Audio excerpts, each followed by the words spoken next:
Donc, dans un second temps, nous irons au Liban, après la France, nous irons au Liban, je vous l'annonçais, avec Madame Férouz Abou Khalil, qui nous parlera de la médiation éducative.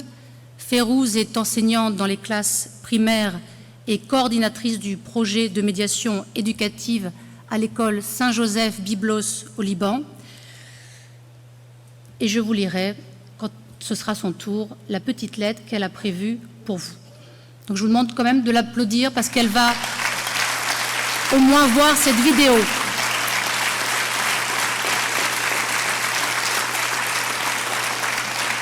Merci pour elle. Dans un troisième temps, nous irons, après le Liban, au Royaume-Uni avec Monsieur Dave Walker qui nous parlera de la médiation par les pairs en Angleterre. Dave est médiateur, formateur et directeur de Calm Mediation.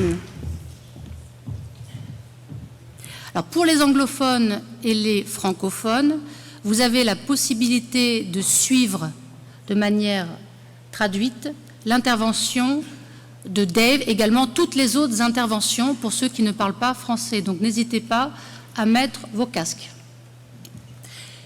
Et le français, je crois que c'est la touche 1. Dans un quatrième temps, nous irons en Belgique avec Madame Joëlle Timmermans qui nous parlera de la médiation restaurative.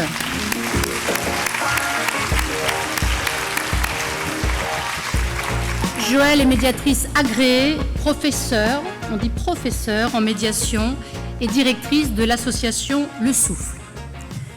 Dans un cinquième temps, nous reviendrons en France avec Monsieur Cédric Gégou qui nous parlera de la médiation sociale.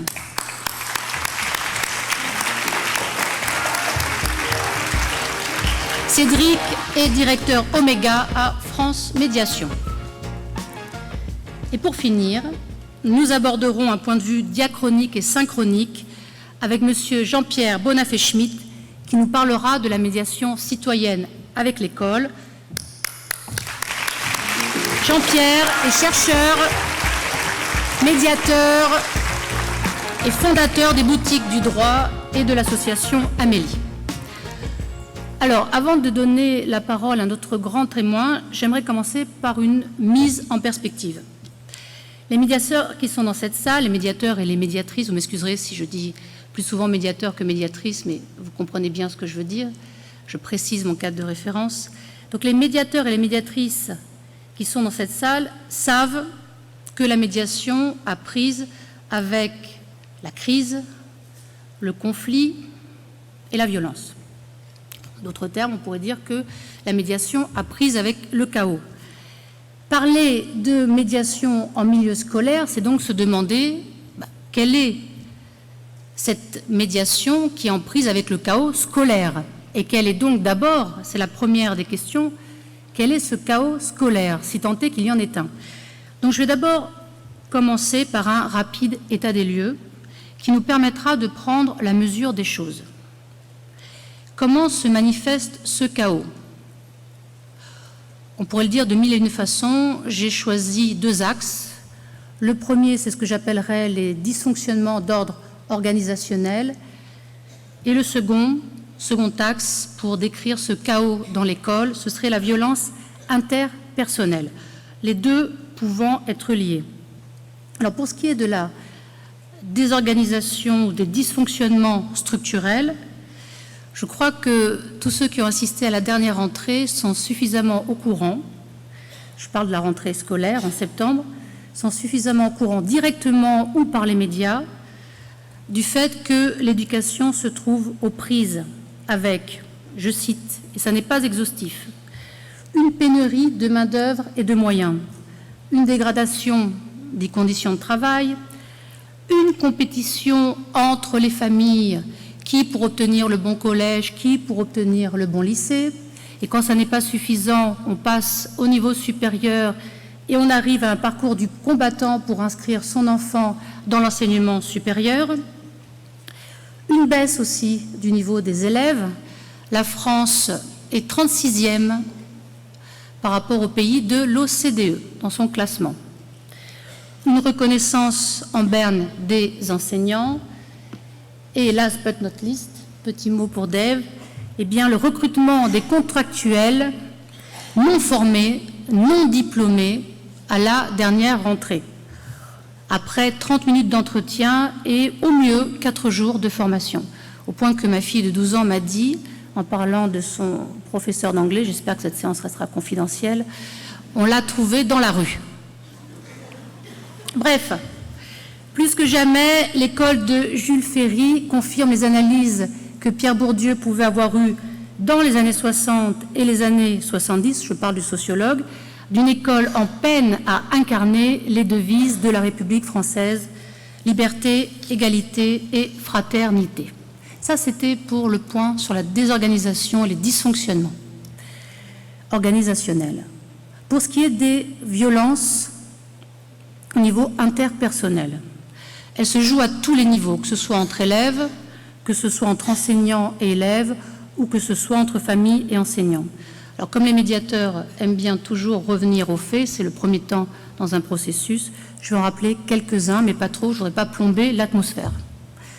Selon une étude de l'UNICEF datant de 2018, donc j'imagine que ça a augmenté, les violences à l'école touchent près de 700 000 élèves.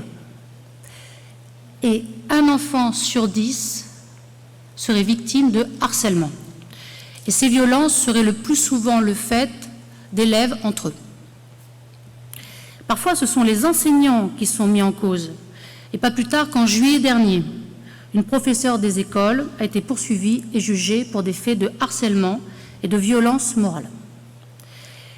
Mais le plus souvent, les enseignants sont les premières victimes de cette violence. Il y a 2 semaines, c'était le 21 septembre dernier, à Paris, dans le 3e arrondissement, une enseignante a été menacée de mort par le frère d'une élève qui refusait, une élève de première, qui refusait de retirer son voile lors d'une sortie scolaire. 1 an plus tôt, en octobre 2021, à Rennes, c'est une mère d'élève qui a menacé une enseignante. Pire encore, les menaces peuvent être mises à exécution. J'imagine que vous avez tous en tête l'assassinat puis la décapitation de Samuel Paty le 16 octobre 2020. Samuel Paty, qui était professeur d'histoire au Collège du Bois d'Aulne, dans une banlieue tranquille de l'Académie de Versailles, pour avoir montré des caricatures de Mahomet. Bref, l'école de la République est en grande souffrance. Alors, que faire ? Je me tourne vers le président de la République, qui est, on pourrait dire, le saint patron de ce congrès, et qui a envoyé une lettre le 16 septembre dernier à tous les enseignants, je le cite, pour appeler à transformer l'école en profondeur et revoir toute son organisation. La question se pose donc de savoir si la médiation peut réellement participer de cette transformation de l'école en profondeur que M. Macron appelle de ses voeux, et si oui, comment peut-elle faire?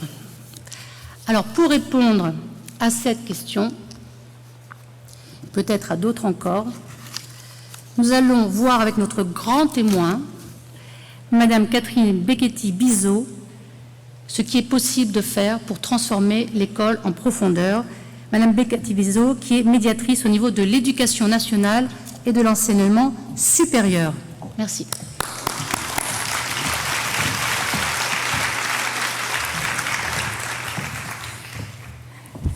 D'abord, je voulais vous remercier, vous-même et les organisateurs, de m'avoir invité, de me donner cette occasion de faire connaître la médiation de l'éducation nationale et de l'enseignement supérieur, mais peut-être quand même pas de répondre aux très difficiles questions que vous m'avez posées. Je ne prétendrai pas que la médiation a les recettes et les solutions à des problématiques qui durent depuis vraiment des années et qui sont en fait des problématiques de société, et pas simplement des problématiques de l'école, je souhaiterais le rappeler. Je souhaiterais aussi rendre hommage à tous les enseignants qui font face à ce que nous venons d'évoquer. Vous avez dit que les violences interpersonnelles étaient renvoyées à des violences organisationnelles. Eh bien, le médiateur de l'éducation nationale et de l'enseignement supérieur essaie d'assurer le lien, justement, de voir comment peut se transformer la relation au sein des établissements scolaires et au sein de la communauté éducative en essayant d'améliorer et de transformer l'organisation globale du système éducatif. Les choses ne sont pas entre ses mains. Il n'est, j'allais dire, que médiateur, mais il favorise et il met en place les conditions qui vont faire qu'un dialogue va pouvoir s'instaurer entre les deux, un dialogue serein, c'est-à-dire une fluidité dans la communication et la compréhension mutuelle. Voilà, c'était juste une petite introduction. J'espère que j'ai quand même droit à mes 10 minutes puisque j'ai rebondi sur la question globale que vous avez posée et je vous en remercie. Donc je suis très heureuse d'être parmi vous aussi pour partager nos pratiques parce que vous l'avez vu, nous avons ici, autour de cette table, mais aussi dans la salle, une représentation très diversifiée de la médiation. Et mon hypothèse, c'est que nous sommes complémentaires, qu'il y a de la place pour tous et que chacun, avec nos entrées et nos regards, nous pouvons créer un réseau de solidarité des médiateurs pour justement faire levier et transformer ce monde qui est caractérisé malheureusement en partie par la violence et les conflits. Donc la médiation, tout d'abord, de l'éducation nationale et de l'enseignement supérieur, je tiens à le rappeler. Alors il faut que je manipule cette petite chose-là. Est une médiation d'abord institutionnelle. Une médiation institutionnelle, qu'est-ce que ça veut dire?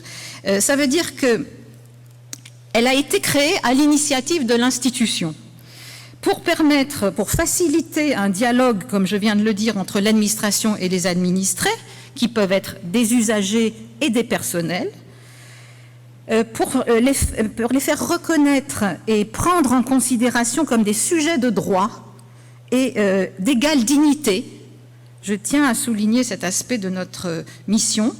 Remettre à l'horizontale, en quelque sorte, une relation par construction asymétrique, puisqu'on a d'un côté une institution anonyme et de l'autre côté un individu, ce que nous appelons un réclamant.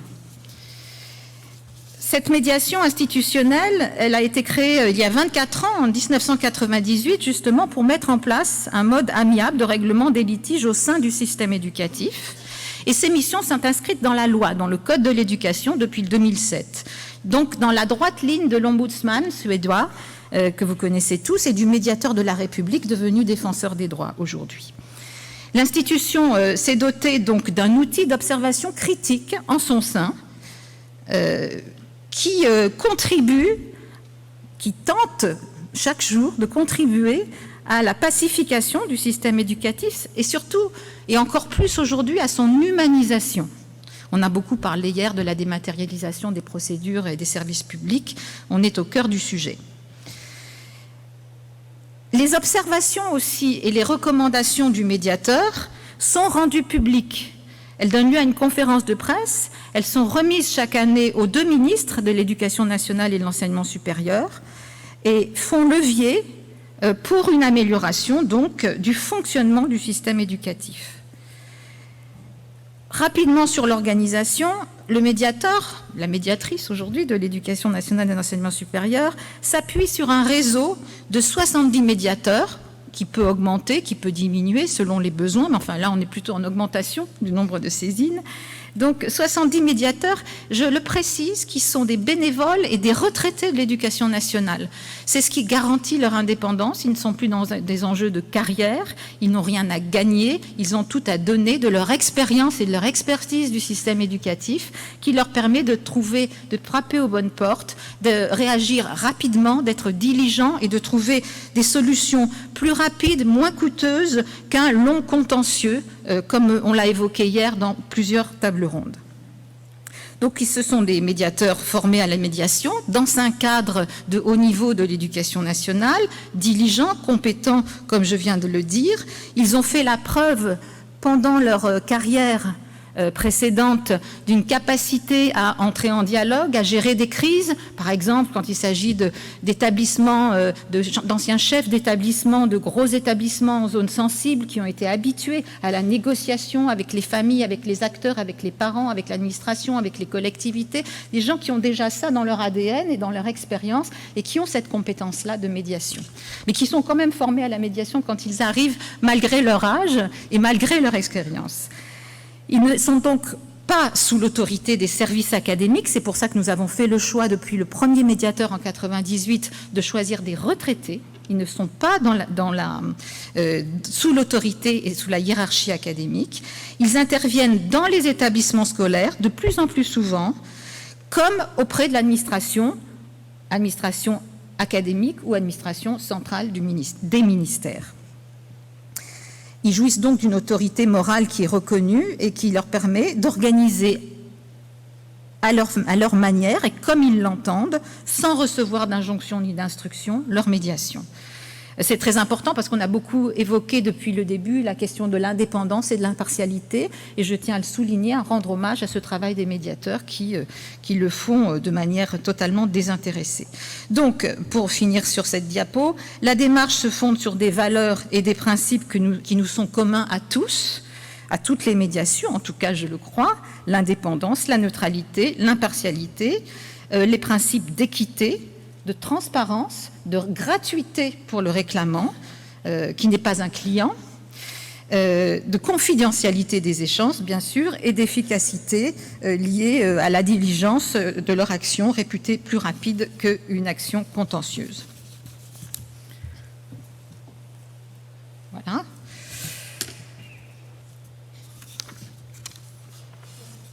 Dans sa pratique, maintenant, et dans sa démarche, la médiation est, à mes yeux, consubstantielle de l'acte éducatif, sous trois aspects, au moins trois aspects. Le premier aspect, c'est sa dimension pédagogique. Le premier travail du médiateur, c'est d'expliquer, de traduire, de reformuler, de faire reformuler, pour rendre compréhensible et accessible le point de vue de l'autre. Alors, on fait reformuler, on ne reformule pas, mais quand la personne est en difficulté de langage, en particulier le langage administratif est très difficile à comprendre et à manipuler, donc il aide la personne à formuler ce qu'elle attend, ce qu'elle demande, ce qu'elle ressent, et à expliquer. Et le médiateur sollicite aussi du côté de l'administration une explication des motivations des décisions qui sont prises. Donc, rendre accessible le service public aux personnes, c'est un enjeu d'accès aux droits, tout simplement. Et c'est ce qui nous relie d'ailleurs aux défenseurs des droits, dont nous sommes le représentant, le correspondant au sein du ministère. Pour cela, donc, le médiateur, comme je l'ai dit, crée les conditions d'une communication fluide et équilibrée entre les deux. C'est une médiation asymétrique par définition. Le médiateur essaie de rétablir une symétrie, une égalité entre une institution et un individu particulier. Le deuxième aspect, c'est la dimension éducative et formative, en quelque sorte, de la médiation. Nous partons de l'hypothèse que chaque individu est capable, a la capacité à progresser, à s'améliorer. Et deuxièmement, que le bien-être de l'individu, son épanouissement, conditionne sa réussite scolaire ou professionnelle. Ces deux hypothèses-là sont très importantes pour asseoir la pratique de la médiation. Le conflit est une opportunité de transformation et de progrès, en quelque sorte. Donc chaque partie prenante apprend, progresse et ressort transformée d'une expérience de médiation. Je ne rentre pas dans le détail puisque vous connaissez tous cela très bien. Apprendre à gérer ses affects, mettre des mots justes sur ses émotions, écouter, respecter autrui dans sa différence, se faire comprendre d'autrui, éprouver de l'empathie pour autrui aussi, et puis surtout être actif dans la recherche de solutions. Ça, c'est vraiment l'action du médiateur la plus importante, c'est de rendre la victime, entre guillemets, active dans la recherche de solutions, qu'elle ne subisse pas sa situation, mais qu'elle la reprenne en main. Pour cela, il faut susciter de la créativité, peut-être essayer de développer chez la personne les compétences d'autonomie et de responsabilité qui s'acquièrent progressivement. Bref, troisième aspect, un apprentissage de la démocratie, de la citoyenneté et du vivre ensemble. Il s'agit vraiment d'apprendre et de comprendre aussi les règles de la vie démocratique et d'acquérir le sens de la loi et du droit.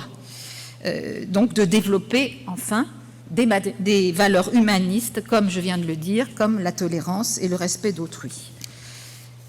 Je passe à la troisième. Il n'y en a que 4, donc je vais bientôt finir. Et donc, selon moi, enfin, je suis convaincue, il existe un continuum entre cette médiation institutionnelle qui peut apparaître parce qu'elle est globale et institutionnelle comme hors sol et très haut perché. En réalité, il y a un continuum entre cette médiation institutionnelle et la médiation scolaire dont nous parlons principalement ici. En particulier, et là, pour rentrer un peu dans le détail, nous traitons un nombre croissant de saisines qui concernent les incidents de vie scolaire que vous avez évoqués, qui sont vraiment au cœur de l'actualité. L'année dernière, près de 4200 saisines dans ce domaine, qui couvrent à la fois les conflits parents-établissements, les problèmes de comportement et de sanctions disciplinaires, le harcèlement, la prévention de la violence, les discriminations, les maltraitances, tout ce que vous avez dit. Les problèmes aussi, je tiens à le souligner parce que c'était une grosse partie de notre travail lié à la scolarisation des élèves en situation de handicap, des contestations sur les évaluations, la note, les examens, l'absence des professeurs, des conflits d'autorité, etc. Je passe très vite puisque vous allez en parler, mais en tout cas, les médiateurs académiques dont je vous ai parlé tout à l'heure, interviennent sur ces sujets-là. Et sur les 18 000 saisines que nous traitons par année, il y en a plus de 4 000, voire 4 500 qui concernent ces sujets et qui sont en augmentation. Voilà, donc nous avons des leviers d'intervention sur ces sujets-là. D'abord, la connaissance du réseau, comme je vous l'ai dit, du réseau éducation nationale, qui fait que les médiateurs sont déjà formés et armés pour gérer et faire dialoguer les acteurs en toute légitimité. Ils sont écoutés, ils sont respectés. Ils agissent aussi, ils s'appuient sur un réseau de partenaires. Ces partenaires peuvent être des acteurs du système éducatif, comme les référents harcèlement, par exemple, les référents laïcité. Le système éducatif s'est doté ces dernières années de plusieurs réseaux de référents, qu'on appelle d'ailleurs le carré régalien, on pourrait en discuter par ailleurs, mais aussi des réseaux associatifs. Par exemple, pour le programme phare, le programme de lutte contre le harcèlement en milieu scolaire, nous sommes beaucoup appuyés sur des personnes ressources comme Corinne Nonin, par exemple, que vous connaissez tous, de la Roéven, ou d'autres acteurs associatifs qui pratiquent la médiation et qui ont constitué des ressources de formation pour l'ensemble du réseau. Donc une démarche globale qui favorise la diffusion des ressources et de la culture de la médiation à tous les niveaux du système éducatif. Pardon. Dernière diapo. Les leviers. La médiation, levier d'une transformation systémique, vous m'avez demandé. Notre médiation, enfin la médiation en général pour moi. Au-delà de la réponse aux saisines que nous recevons, vous l'avez compris, qui nous sont adressées, le médiateur encourage et fait des recommandations. Et en particulier, il recommande dans tous ses rapports le développement de compétences psychosociales. Ça, c'est un leitmotiv des rapports. Et cette année, comme nous allons mettre le focus dans le prochain rapport sur les questions justement de vie scolaire et d'incidents de vie scolaire, je pense qu'on va particulièrement développer cet aspect. Ça tombe très bien, c'était l'occasion de cette rencontre. Donc des compétences psychosociales, des compétences civiques et critiques à l'école. Dans les programmes d'enseignement, je ne m'attarde pas, il faut que dès les petites classes, dès la maternelle, ces compétences-là soient développées, qu'elles soient inscrites dans les programmes. D'ailleurs, il y en a pas mal déjà inscrites, mais il faut savoir les mettre en œuvre. Dans les méthodes d'enseignement, c'est-à-dire dans la relation qui s'instaure dès la première classe entre le maître et ses élèves, comme on dit. C'est là le premier lieu de la pratique de la médiation. Si un professeur, dans la relation avec ses élèves, n'est pas lui-même dans ce respect de la parole de l'enfant, dans cette écoute mutuelle, s'il ne met pas en œuvre dans sa classe, on est mal parti. Voilà. Donc, dans les méthodes d'enseignement et dans l'organisation de la vie scolaire, on l'a évoqué, donc je n'y reviens pas, mais c'est là le rôle clé des chefs d'établissement et des CPE. Et puis nous-mêmes, nous organisons spontanément, à notre initiative, des formations à l'école des cadres, non pas pour les médiateurs, mais pour les chefs d'établissement et les nouveaux inspecteurs quand ils arrivent en formation.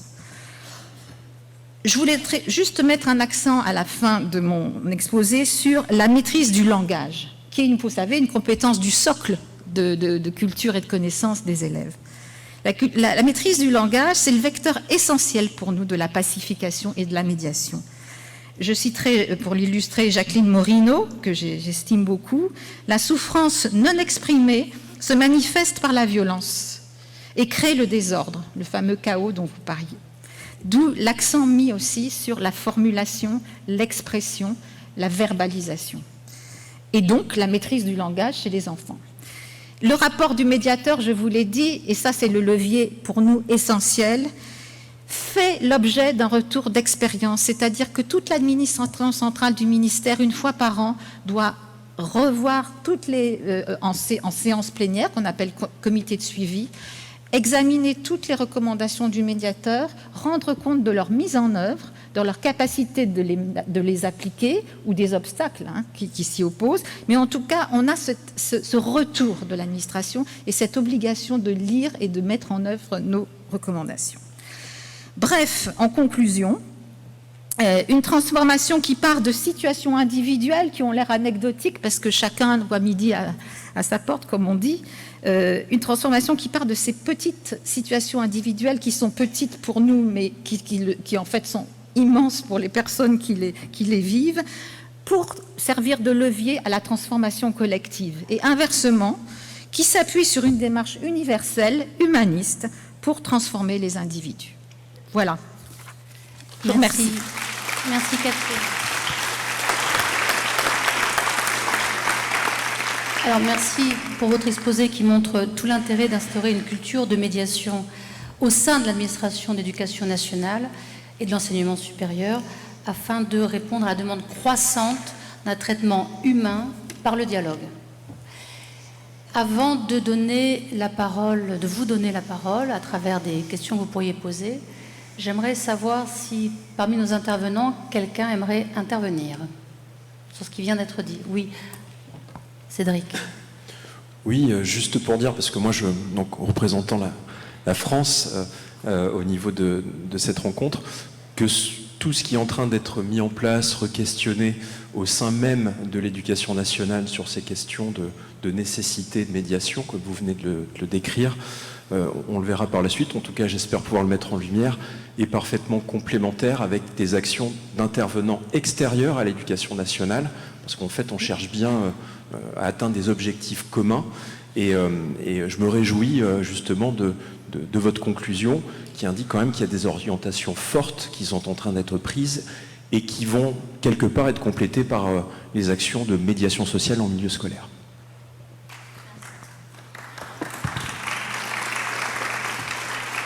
Alors, est-ce que certains d'entre vous aimeraient poser une question à notre grand témoin ou pas? Alors, n'hésitez pas à lever haut la main si vous souhaitez poser une question. Oui, je vois là. Alors, j'ai bien dit une question, c'est-à-dire, si vous aussi, pas nécessairement un commentaire. Et de manière la plus succincte possible, sachant qu'on aura d'autres questions pour les autres interventions. Très succincte. Quelle est la place des représentants du personnel dans cette médiation? Les représentants, pardon, excusez-moi, des parents. Ah, mais des personnels aussi. Vous ne pouvez pas me parler des organisations syndicales parce que, au fond, Alors, nous ne traitons que de saisines individuelles, vous l'avez compris. Cela étant, souvent derrière une saisine individuelle, il y a des, j'allais dire, revendications, c'est pas vraiment le terme, mais en tout cas des convergences avec l'expression de besoins collectifs. Et c'est d'ailleurs très intéressant de voir qu'à travers le petit bout de la lorgnette d'une réclamation individuelle, en fait, souvent on tire un fil qui soulève tout un pan, un champ entier de difficultés, de dysfonctionnements et qui peuvent être soulignés et mis en lumière par les associations de parents d'élèves, par les syndicats, voilà. Donc nous apprenons à travailler avec eux, nous tenons compte du contexte qu'elles nous ouvrent. On est toujours, nous, très attentifs à ce que les syndicats syndicats et les associations disent. Ils font souvent des analyses qui convergent. On essaie aussi de compléter par notre vision du système éducatif en expliquant, en informant, parce que l'information fait partie de la pacification, ce travail d'explicitation et d'information dont j'ai parlé au début. Et alors, il s'est passé quelque chose depuis l'origine de la médiation de notre ministère, c'est qu'en 98-99, les syndicats étaient extrêmement prudents et voire méfiants à l'idée qu'il puisse y avoir un médiateur qui... Alors le médiateur, par définition, il n'y a pas d'intermédiaire, on le saisit en direct, on ne passe pas par la machine hiérarchique, on ne passe pas par les syndicats, on saisit le médiateur, vous voulez me saisir, vous m'écrivez, je vous réponds. Voilà, c'est tout simple, partout, multicanal, comme disait Daniela Gazinski hier. Et donc, à l'origine, effectivement, méfiance des syndicats, on se regardait un peu en chien de faïence, etc. Aujourd'hui, c'est très intéressant de voir que quand le syndicat a essayé, par exemple, dans une difficulté d'un personnel à obtenir une réponse ou à faire modifier une décision de l'administration, premier recours, le syndicat accompagne, refus de l'administration de reconsidérer ou de rouvrir même le dossier. Eh bien, de plus en plus, les gens nous écrivent en disant « Mon syndicat m'a conseillé de tenter le médiateur ». Donc, ça veut dire que nous n'avons pas le même travail, nous ne faisons pas la même médiation, nous ne sommes pas les mêmes types de conseils, mais au bout du compte, tout cela contribue à de la médiation. Et moi, je considère que les organisations, qu'elles soient de parents d'élèves, les associations ou les organisations collectives ou syndicales, font d'une certaine manière aussi ont un rôle de médiateur, mais pas au même niveau et pas au même moment, vous voyez, et qu'il faut qu'on travaille ensemble aussi. Merci. On va prendre une deuxième question. J'ai vu plusieurs mains se lever. Alors, on ne va pas pouvoir répondre à toutes vos questions et prendre toutes vos questions. Si vous levez très très fort le bras, parce que... voilà, je vais essayer de respecter une forme de parité. Donc, il y avait un monsieur qui voulait intervenir. Oui. Il est où? Deux questions très brèves. Luc Bouillère, médiateur. Merci de vous manifester. Deux questions très brèves. Vous avez évoqué la formation des médiateurs académiques. Quelle est-elle? Et la deuxième question, c'est quel est le champ de responsabilité de ces médiateurs, en particulier sur le volet que vous avez évoqué de formation dès la maternelle à cette dimension de médiation? Alors, leur champ, je vous l'ai dit, ils ne sont plus en activité, ils ont été pour la plupart formateurs, éducateurs ou enseignants, donc ils ne font plus eux-mêmes de formation. En revanche, ils sont des leviers pour l'organisation de formation. C'est-à-dire dans leur académie, ils sont 1, 2, 3 par académie, donc il ne faut pas imaginer qu'ils vont faire de la formation dans les classes. Mais ils sont des vigies en quelque sorte de ce qui se passe dans le système éducatif, et en fonction des sujets qui émergent, ils participent ils contribuent à des actions de formation, mais chacun dans son champ et en fonction des opportunités. Donc ça, c'est important de le savoir. Ce sont tous des gens du métier de l'éducation, du métier de l'enseignement à l'origine, même s'ils sont devenus inspecteurs académiques, inspecteurs généraux, cadres, personnels d'encadrement, chefs d'établissement, pendant leur carrière. Mais ils ont cet ADN au départ. Donc ils ont ce souci de la formation, et nous, régulièrement, nous pensons, quand nous pouvons, quand nous avons un peu de temps, de respiration, nous avons l'initiative de formation, comme je l'ai dit, à l'IH2EF, l'école des cadres de l'éducation nationale, et c'est important de le faire aussi. Nous le faisons aussi maintenant depuis 2 ans en administration centrale. Nous formons l'administration, les volontaires évidemment, ceux qui le souhaitent, de l'administration à la médiation. Bref. Je referme la parenthèse. Eux-mêmes, comment sont-ils formés? Alors, tout médiateur académique, quand il arrive dans mon réseau, quand nous le recrutons, le médiateur académique a une formation, en partie avec des médiateurs, des formateurs du CNAM, et en partie entre pairs, c'est-à-dire que nous faisons des études de cas, nous faisons de l'analyse de pratique, nous leur donnons les outils, parce que nous avons beaucoup d'outils en médiation. Ça, c'est une petite formation initiale pour des gens qui sont déjà rompus, il faut quand même le dire, à l'exercice, et qui ont été choisis pour ça, parce qu'ils ont déjà cette formation et cette expérience. Mais quand même, nos outils, nos démarches, les postures, leur changement de posture, c'est très important.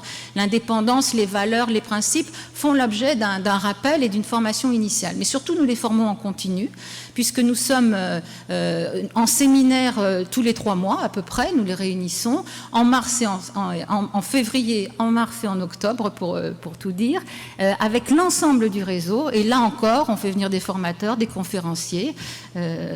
Voilà, Monsieur Bonafé-Schmitt est venu une année, Monsieur Benatar, que vous avez entendu ce matin, est venu aussi. Vraiment, nous avons ce souci de la formation continue. Et la meilleure formation, c'est la formation par la pratique et entre pairs d'une même culture et d'un même univers. Donc voilà, pour répondre à votre question. Non, on va devoir arrêter malheureusement parce que... Désolée, on aura peut-être d'autres... Et malheureusement, on ne va pas pouvoir prendre d'autres questions par la suite et peut-être que vous aurez encore plus envie de poser d'autres questions par la suite. Donc merci Catherine.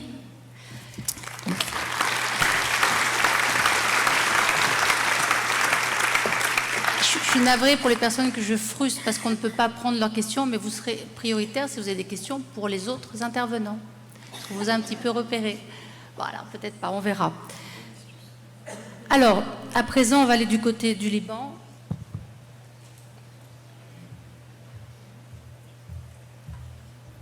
Et de la médiation éducative avec le témoignage de Férouz Abou Khalil.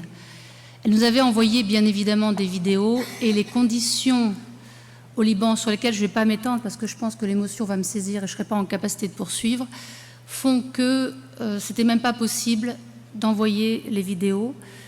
Pour faire bref, les Libanais qui sont là-bas et je crois ceux qui sont aussi ici nous disent que c'est pire que la guerre, sachant qu'ils ont bien connu la guerre. Donc je vais lire le témoignage, c'est une petite lettre, de Férouz Abou Khalil.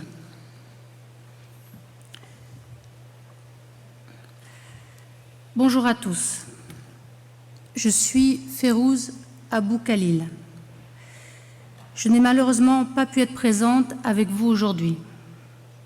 Malgré tout, je souhaitais vous partager la transformation que la médiation éducative a opérée sur moi en tant qu'enseignante. En 2019, je me suis inscrite au DU de médiation éducative organisé par l'Université Sainte-Famille, USF, avec le Centre d'enseignement des modes amiables, CEMA. En 2 ans, j'ai suivi 360 heures de formation. Et je dois dire qu'il y a un avant et un après cette formation à la médiation éducative qui m'a transformée comme je ne l'aurais jamais imaginé. Avant, comme toute enseignante, je cherchais toujours à donner le meilleur de moi-même à mes élèves, à être à l'image de la bougie qui éclaire le chemin des autres. Mais est-ce que le meilleur pour moi est nécessairement le meilleur pour mes élèves? Chers spectateurs, chers auditeurs, j'aimerais à cet instant que vous reveniez à vos souvenirs d'enfance, lorsque vous étiez encore à l'école. Les premiers souvenirs qui vous viennent à l'esprit confirment-ils cette image de la bougie qui éclaire? Ou peut-être voyez-vous aussi une bougie qui brûle quand l'enseignant critique, interdit, ordonne, menace ou punit? Les réponses ne seront pas semblables, mais je sais qu'elles seront toutes valables.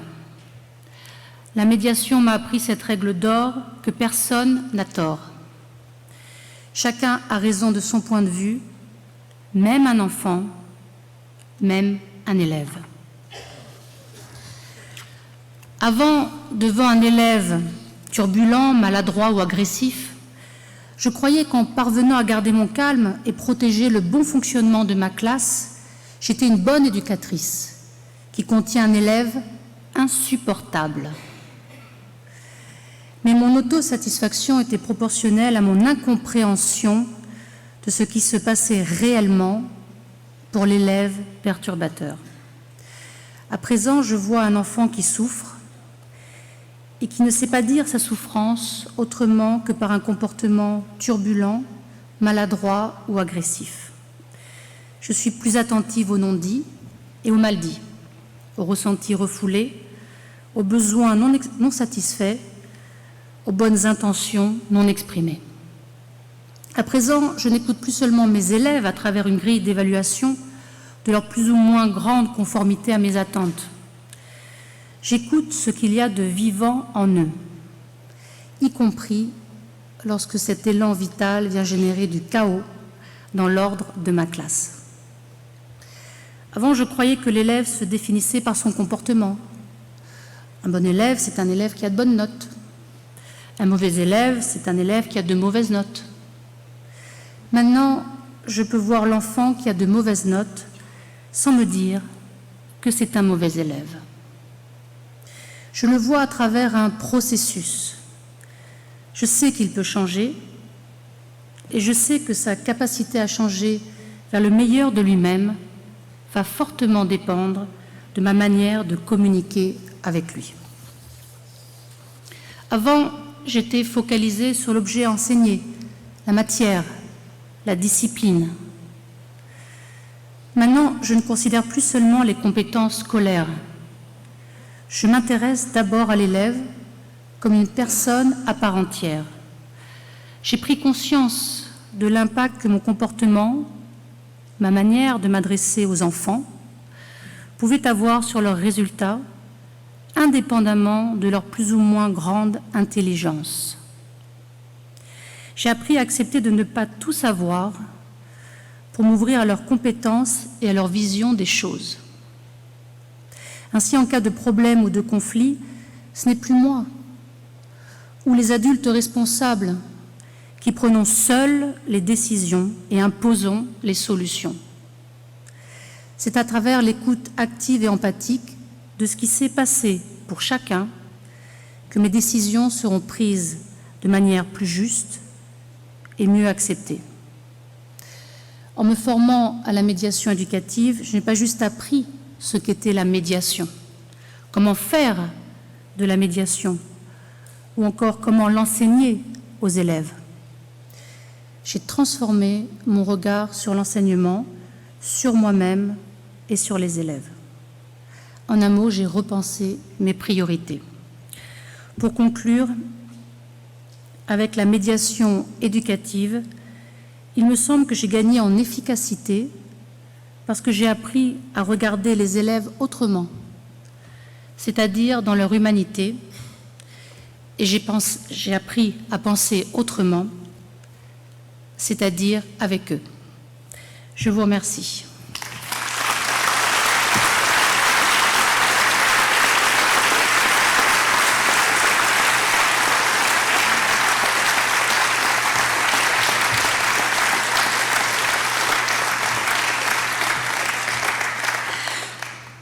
Merci pour elle. Je pense qu'elle nous regardera avec beaucoup d'émotion et d'attention. Est-ce que l'un d'entre vous souhaiterait réagir à cette lettre? Non, Cédric? C'est difficile, ça a été parfaitement lu avec l'émotion qu'il fallait. Donc voilà, un immense respect pour ce qui est fait dans les conditions telles que tu nous as décrites. Voilà, c'est tout ce qu'on peut dire. D'accord.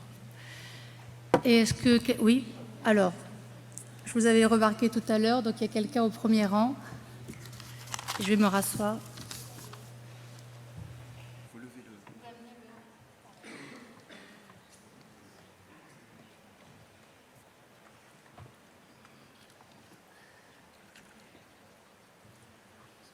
Merci. Vous m'entendez? Oui. Merci pour la lecture de cette lettre qui était effectivement très intéressante avec les élèves au cœur de la lettre. Et donc ma question pour Madame le médiateur, c'est que vous avez très bien décrit le dispositif au sein de l'éducation nationale, mais quid de la formation des élèves à la médiation, notamment pour lutter contre le harcèlement? Il y a des initiatives au Canada où justement les élèves sont désignés médiateurs, on les forme et quand il y a un conflit dans la cour, etc., ils interviennent par eux-mêmes. Et donc ça pourrait être un bon dispositif. Je voulais savoir si c'était des idées qui étaient évoquées au ministère ou pas. Merci beaucoup.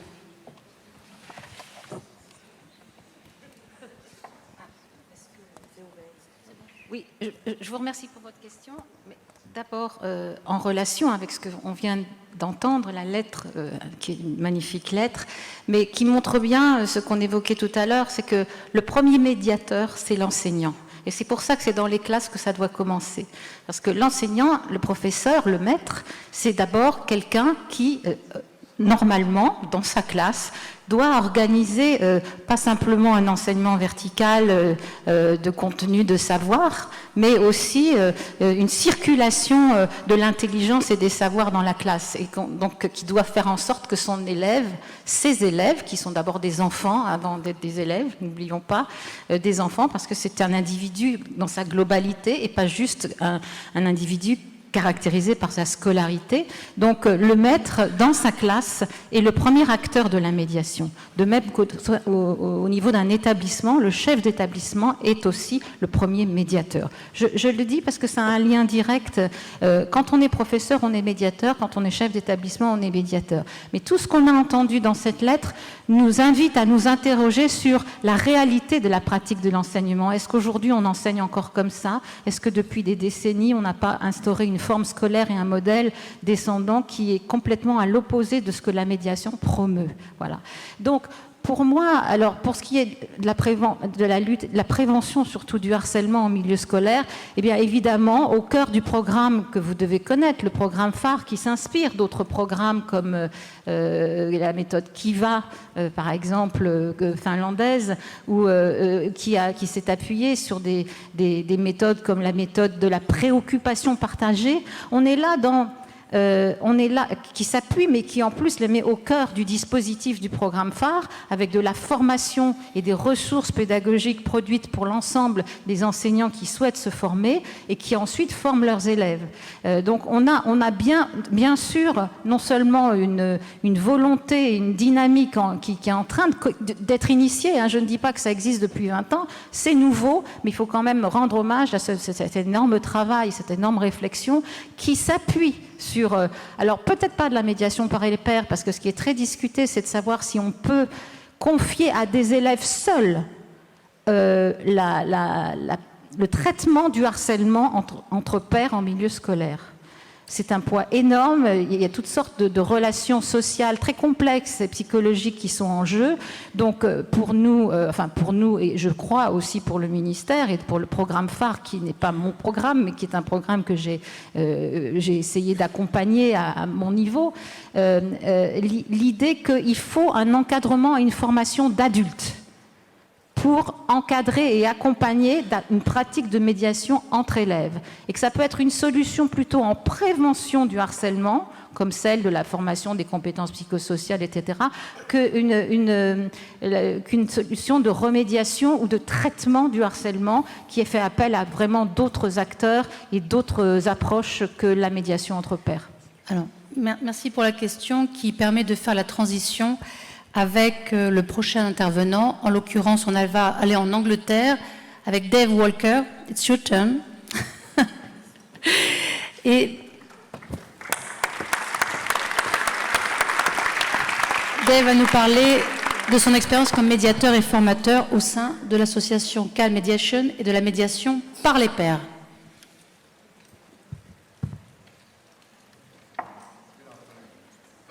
Sorry, I don't speak French. I'm really embarrassed about it, but my colleagues and everybody at this conference has been so kind in terms of working with that. So, start my little timer, because I know Catherine's going to watch me. We worry about our children. We worry about the air pollution. We worry and educate them in terms of alcohol and cigarettes and drugs and the impact and consequences of those subjects. My view, we don't do enough about conflict that happens in the school life and everywhere else. When you go home this evening, either to your hotel room or your apartment, put the news on. I would say 60% at least of news reports are conflict. We don't let our children watch films from Hollywood because there's too much graphic violence. But we expose them every day to state-sponsored violence, and they watch. They watch our leaders end up in battles, wars, and say that they're not going to sit down and talk. Well, can I say, welcome to the future. Our project has been working with one particular school for 16 years. In that time, we've trained 500 young people to be mediators. And it's not just that. We work with them closely. Every single week, we are in that school providing supervision and airtime to those mediators. They mediate basic disputes between pupils, they mediate harassment, they mediate hate crimes, they mediate issues around gender, they get quality training and quality supervision. These guys are 16 when they trained. We actually train in primary schools at the age of 7. What we've witnessed is they are desperate to learn how to be a mediator. I went into a primary school and trained a group of pupils at the age of 10 years of age. They operate for 1 year. At the end of that year, we say goodbye to that group and stand up in the school and say to the following year that has the opportunity to apply, who would like to be a mediator? The whole year group put their hands up. It is something that young people are desperate to do. You will hear in a little while some video footage. You will hear those students say, once a mediator, always a mediator. We have mediators that we've trained at 7 years of age that have ended up going to a secondary school where we are and then becoming a mediator from 16 upwards. We have student mediators that have left being a peer mediator that are now on our board of trustees. But we had a light bulb moment. We were working in the community. Our centre works with high conflict, neighbour disputes, and we'd also gone in and trained in a school. And we turned and said to some of the teenage mediators, we could have done with you last night out on one of the housing estates we were working on. We had a light bulb moment. We realised that these young mediators actually put in more mediation hours than some of our adult mediators. I would argue some of them are more skilled than our adult mediators because the amount of casework they get. Over 4,000 cases now they've done in Bacon's College. They run that project. We tell them, even when they're 7 years of age, this is your business, this is your organisation. What they do in primary schools is 2 mediators will be in the playgrounds wearing these little mediator badges, and 2 mediators will be waiting in the school in a room designated to take that case. The mediators in the playground spot the mediation, they bring the students through to the mediation room, they get mediated. I must tell you a very quick story. We wanted to advertise our peer mediation and we advertised it and we had head teachers, child psychologists, principals of colleges all come along. And I took 4 of my 10-year-old mediators along to role play. They showed them a role play of what a mediation looks like, and at the end of it, I invited them to ask questions. A child psychologist said, do you feel that situations within the home sometimes trigger into the situations you deal with? One of the 10-year-old mediators looked at the other 3 and said, can I answer this question? And they went, yes. He went, I don't know. All I know is they come in upset and angry and they go out happy. That's what it is to a 10-year-old mediator. It is important our children get the opportunity, 1, to train as mediators, but on top of that, they must have the opportunity in a school to go through mediation. In Bacon's College, it is now part and parcel of life. 16 years we've been in there. Jerome was talking earlier at the last plenary about a restorative city. That college is a restorative school in a way. It's all rock and roll, mediation, restorative justice, in my view. And I think that's what that school's achieved by doing that. Now, as I said, if you haven't got peer mediation, I would recommend you get involved. I've been doing this for 36 years on various projects. I'm a gangs mediator, so I also work on shooting, stabbings and homicides, and see the consequences of how conflict starts and then mushrooms out into the outside community. If you can get the opportunity to work in a school, do it. Go into your child's school, your grandchild's school, find out why they've not got mediation. See if you can offer them mediation. But don't just go in there and give them training, give them a certificate, pat them on the head and walk away. That's not good enough. You've got to have a long-term relationship with that school. We are a community mediation centre and we provide peer mediation too. We have been there for 36, 37 years. We will be there for the next 37 and we'll be there as long as that school is there. The teachers say they cannot do without that group. Using them outside school, like I said, they're highly skilled, they're highly trained, they're supervised and they are superb. We've used them on cases outside that involves big antisocial behaviour on estates.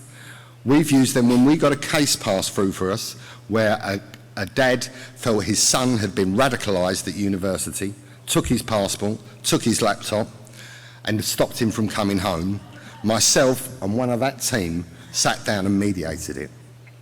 That resulted in them crying and hugging each other and resolving it.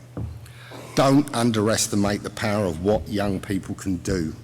They are like moths to flames. They are so attracted to this. I actually went in, trained in my school where I went to school as a primary student, and there was a lad there from Pakistan. English wasn't his first language. And he said every time someone, because they have a rota system, like I said, it's run like a business. They've got to have 4 on call every single day.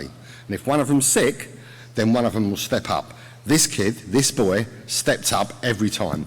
And he said to me, Dave, I may not be top at English, I may not be top at maths, but I'm the top mediator in this school.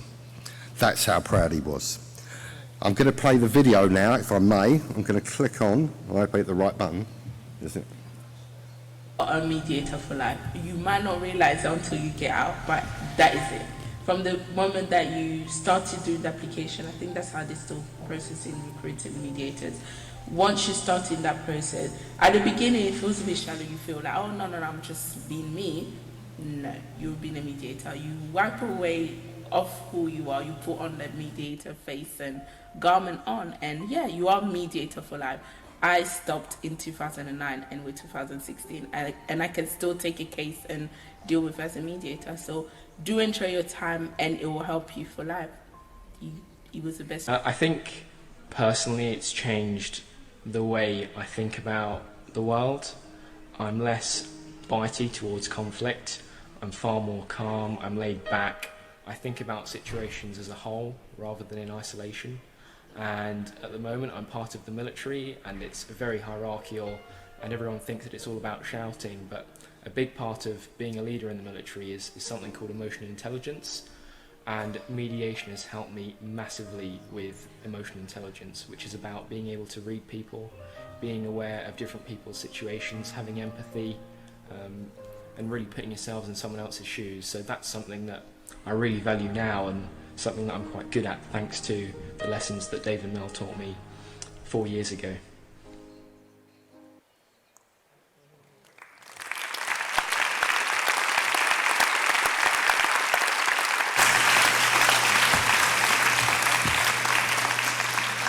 I stand up here as a bit of a fraud, actually.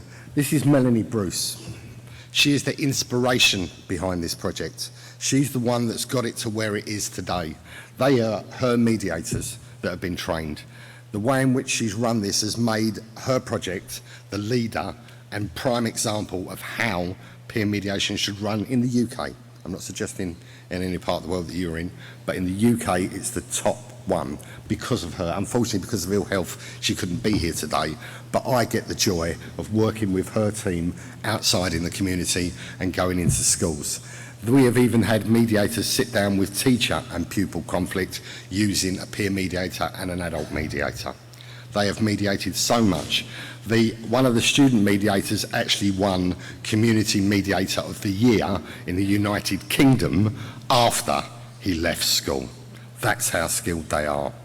You can't do it. It's got to be solid. It's got to be top drawer training. Right, I'm 43 seconds over. So I would say thank you very much for listening. Get out there, change the world, do it in your area.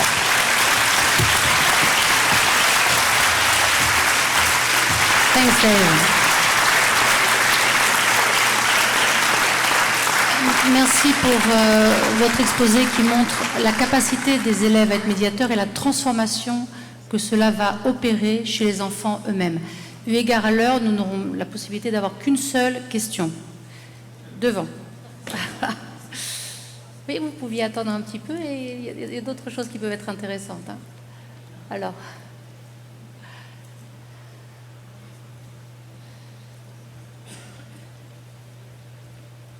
Donc, toujours. Voilà, et à Dave, hein, s'il vous plaît, uniquement. Mais ma question.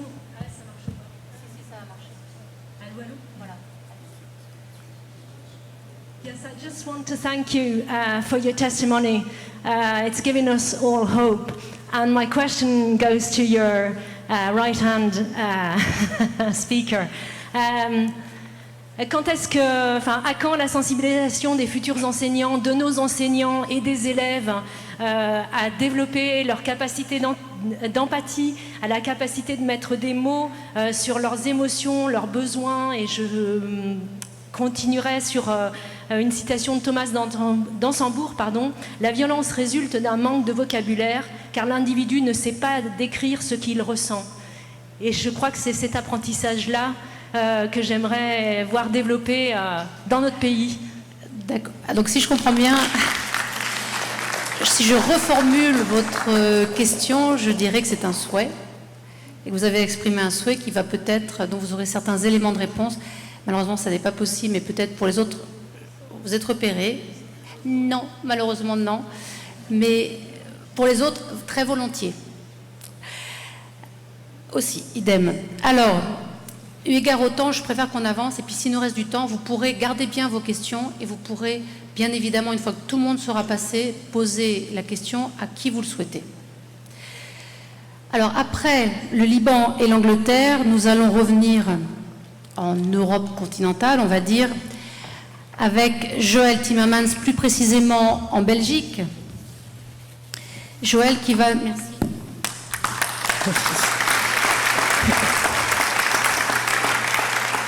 Joël qui va nous parler de son expérience comme médiatrice et formatrice au sein de l'association Le Souffle et plus spécifiquement de la médiation restaurative.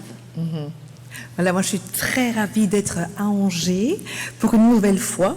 Figurez-vous qu'en 1999, la recherche-action dirigée par ma collègue Janine Blomard de l'Université de Bruxelles et moi-même a gagné le prix École et violence, prévention précoce, décerné par la Fondation de France et l'association Pierre Strauss dans cette ville. Et cette action s'appelait « Devenir son propre médiateur » et le livre maintenant a été écrit. Donc, comme l'a dit Catherine, je travaille depuis 30 ans uniquement avec des groupes. Je fais de nombreuses choses qui ont été citées aujourd'hui. Et depuis 10 ans, j'ai innové et rassemblé la médiation groupale et la justice restaurative. Et j'espère que mon exposé va compléter ce qui est dit depuis 2 jours en justice restaurative.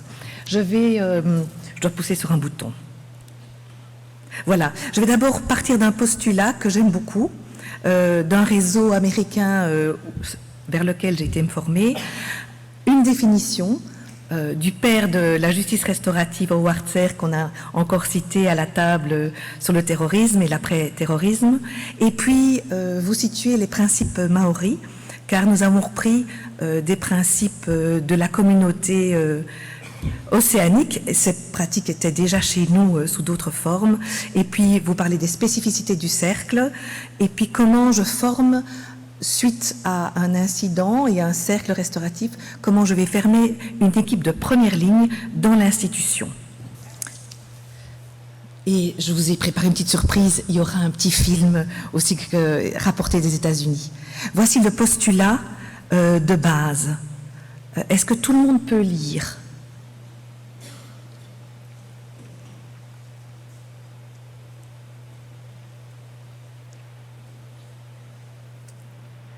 Voilà, ce postulat de base est très important de faire avec les personnes.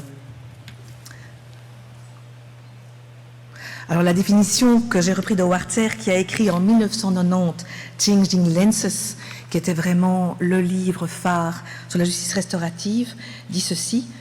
La justice, alors, qu'on soit bien d'accord. Nous sommes partis de la justice réparatrice, car effectivement, on l'a beaucoup dit pendant 2 jours, c'était la réparation des victimes. Après ça, les personnes qui ont commencé à investiguer les cercles restauratifs se sont dit, il y a plus que ça. Il y a à réparer les liens. Donc c'est à ça qu'on a parlé de restauratrice, qui est très français, et puis maintenant français, anglophone et le monde entier a vraiment avalisé le mot restaurative. Donc ici, je reprends le français, mais je fais de la justice restaurative actuellement. La justice restauratrice est un processus qui vise donc à impliquer dans la mesure du possible toutes les parties concernées par une infraction spécifique qui cherche à identifier et à traiter de manière collective les souffrances, les besoins et les obligations, de façon à guérir et réparer autant que faire se peut. Et je vais tout de suite passer dans les origines maoris que j'aime beaucoup, que j'apprécie beaucoup. Donc, les principes clés, les faits sont partagés. Quelle est ma part personnelle, quelle est la part interpersonnelle et quelle est la part collective. La peine est partagée. De quelle façon nous sommes tous touchés. L'accord va être partagé sur la réparation parce que la responsabilisation va être partagée. Comment pouvons-nous tous soutenir les acteurs? Nos besoins sont partagés. De quoi avons-nous tous besoin pour aller de l'avant? Et puis l'opportunité, on dit toujours d'une crise est une opportunité. Qu'avons-nous appris ensemble? Et je vous propose, avant de vous montrer comment j'organise un cercle, un petit film. Je propose qu'on lance la vidéo préparée par la belle équipe du Congrès.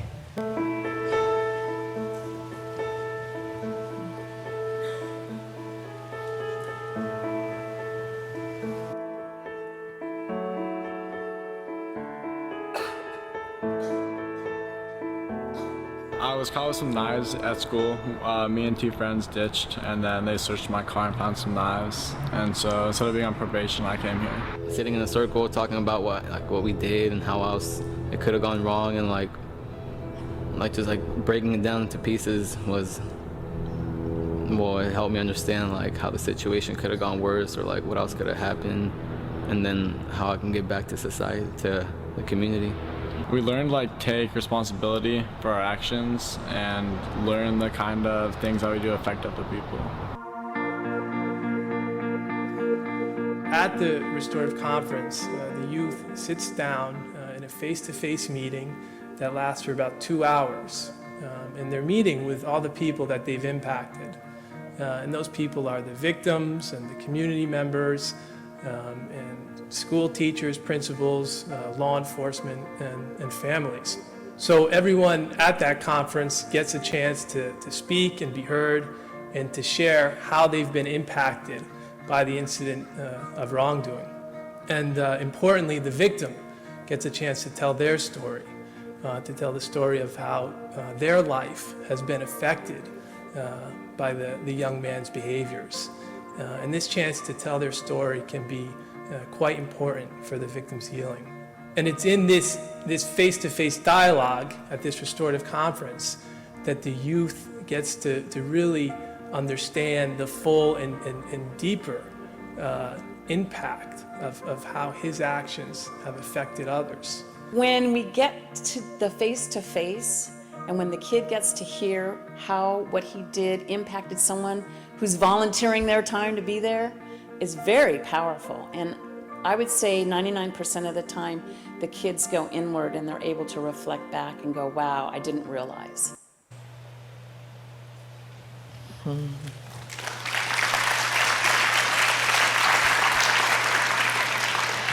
Alors, j'ai simplifié la méthodologie parce que c'est groupal, vous avez compris.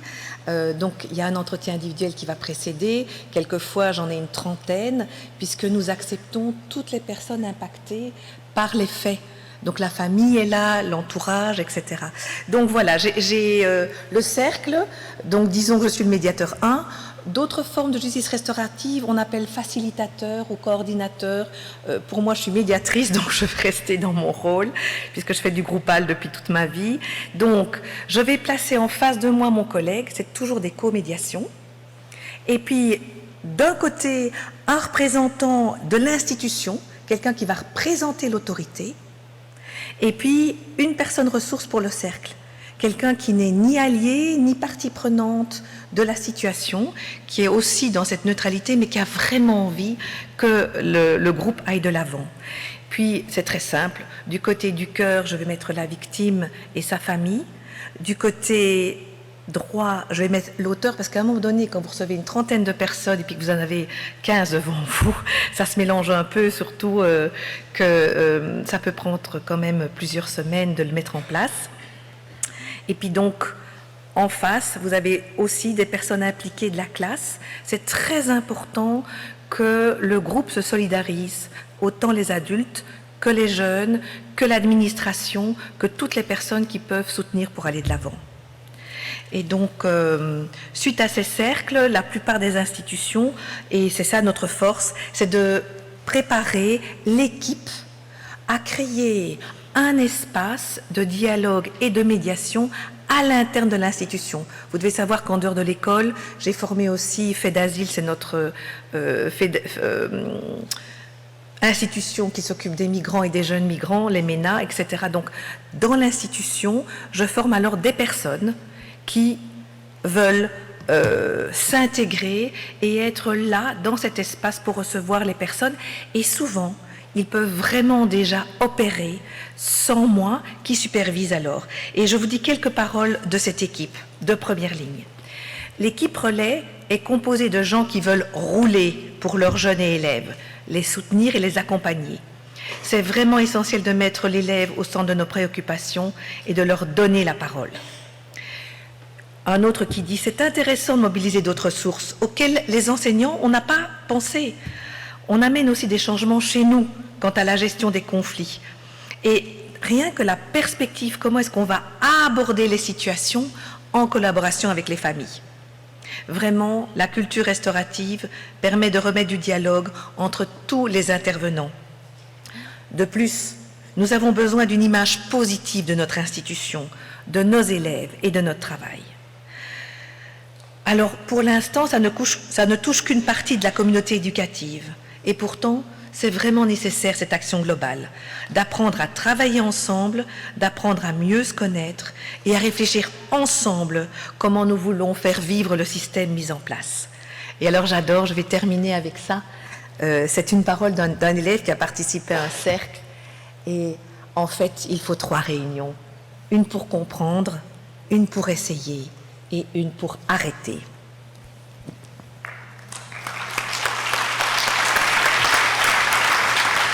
Merci Joël. Merci pour votre exposé qui montre tout l'intérêt pour l'école et les médiateurs de se doter de cercles restauratifs afin d'offrir au-delà de l'accord la restauration de la relation et la réparation de chacun dans son humanité et sa communauté. Alors, je vais excuser un peu mes intervenants en espérant que vous n'ayez pas grand-chose à dire, vu l'heure, pour pouvoir donner la possibilité à la salle. Alors, il y avait quelqu'un qui avait levé la main tout à l'heure par là, mais s'il ne souhaite pas s'exprimer, oui, vous avez la priorité. Et tout à l'heure, je ne vous oublie pas, pour la prochaine fois. On va poser une question eu égard à l'heure, et puis si on a un petit peu de temps, on verra à la fin. 1, 2. Oui, ça marche. Ok. Ma question à l'origine était pour l'intervenant précédent, mais en fait c'est une question qui peut tout à fait aller à vous aussi. En fait, je me demandais, donc en Belgique comme en Angleterre, quels avaient été les possibles freins à l'origine pour implémenter vos programmes dans l'institution scolaire. Voilà, et si ça s'est fait facilement, ou si on vous a ouvert la porte comme ça, ou s'il y a eu des freins.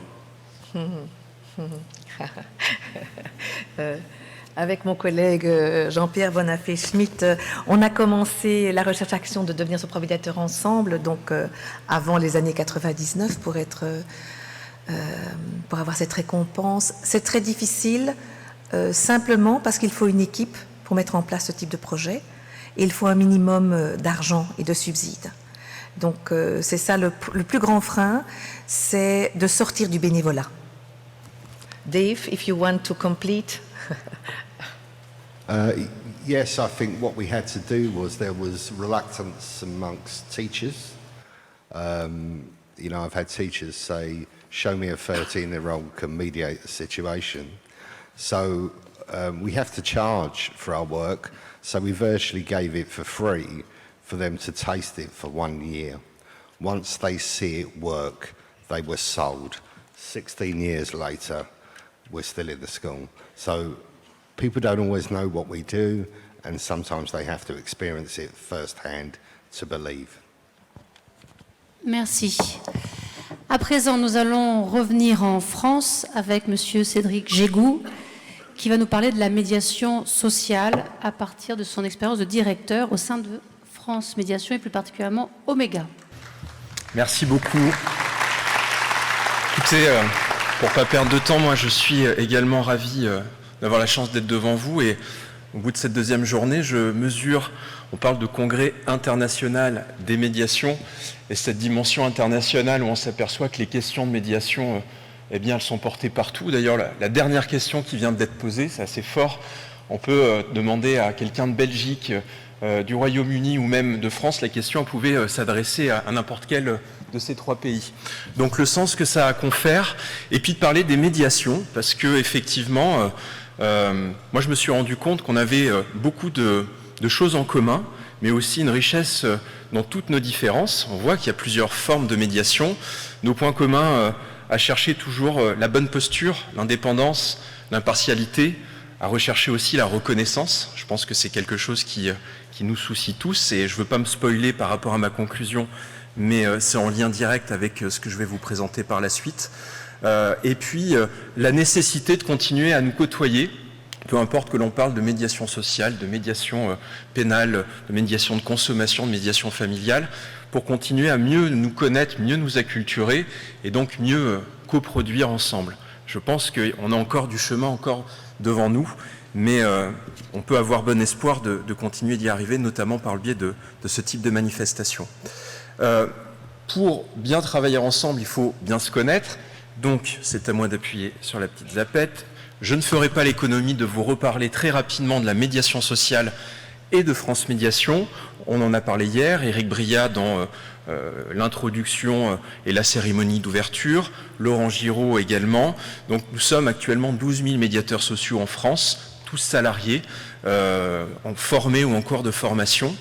Et nous appuyons pour partie sur ce réseau qui s'appelle France Médiation. On en a d'autres, on a cité l'Union nationale des PIMS, qui regroupe donc environ 83 adhérents. Et notre secteur d'activité, historiquement, intervient sur les quartiers politiques de la ville. Vous allez voir que la médiation sociale en milieu scolaire, il y a aussi une corrélation directe par rapport à cette territorialité sur l'espace public, les conflits d'usage sur l'espace public, dans l'habitat collectif, dans les transports, dans l'accès aux droits, tout cela porté par des politiques publiques, mais également par des entreprises.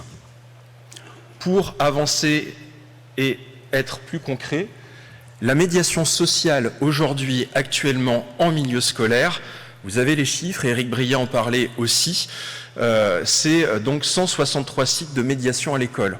On entend par site un collège et puis des écoles élémentaires de rattachement, vous allez comprendre pourquoi. On voit que c'est un consensus, hein, les compétences psychosociales. Ce que l'on vise ici, c'est clairement impacter sur des tranches d'âge où on dit être sur l'âge d'or de l'acquisition des compétences psychosociales. Donc collège et école élémentaire, je ne commenterai pas tous les chiffres qui sont là sous vos yeux.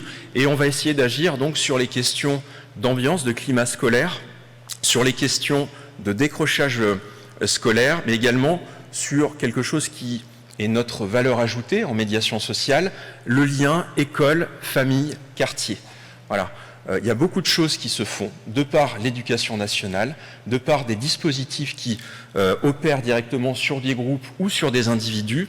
Et nous, l'objectif, c'est d'assurer un continuum entre ce qu'on est capable de produire grâce à l'école, parce qu'il faut aussi reconnaître que l'école reste une enceinte qui permet d'avoir des interactions qui sont différentes que lorsque nous sommes sur l'espace public, et puis justement d'assurer ce continuum et cette acculturation.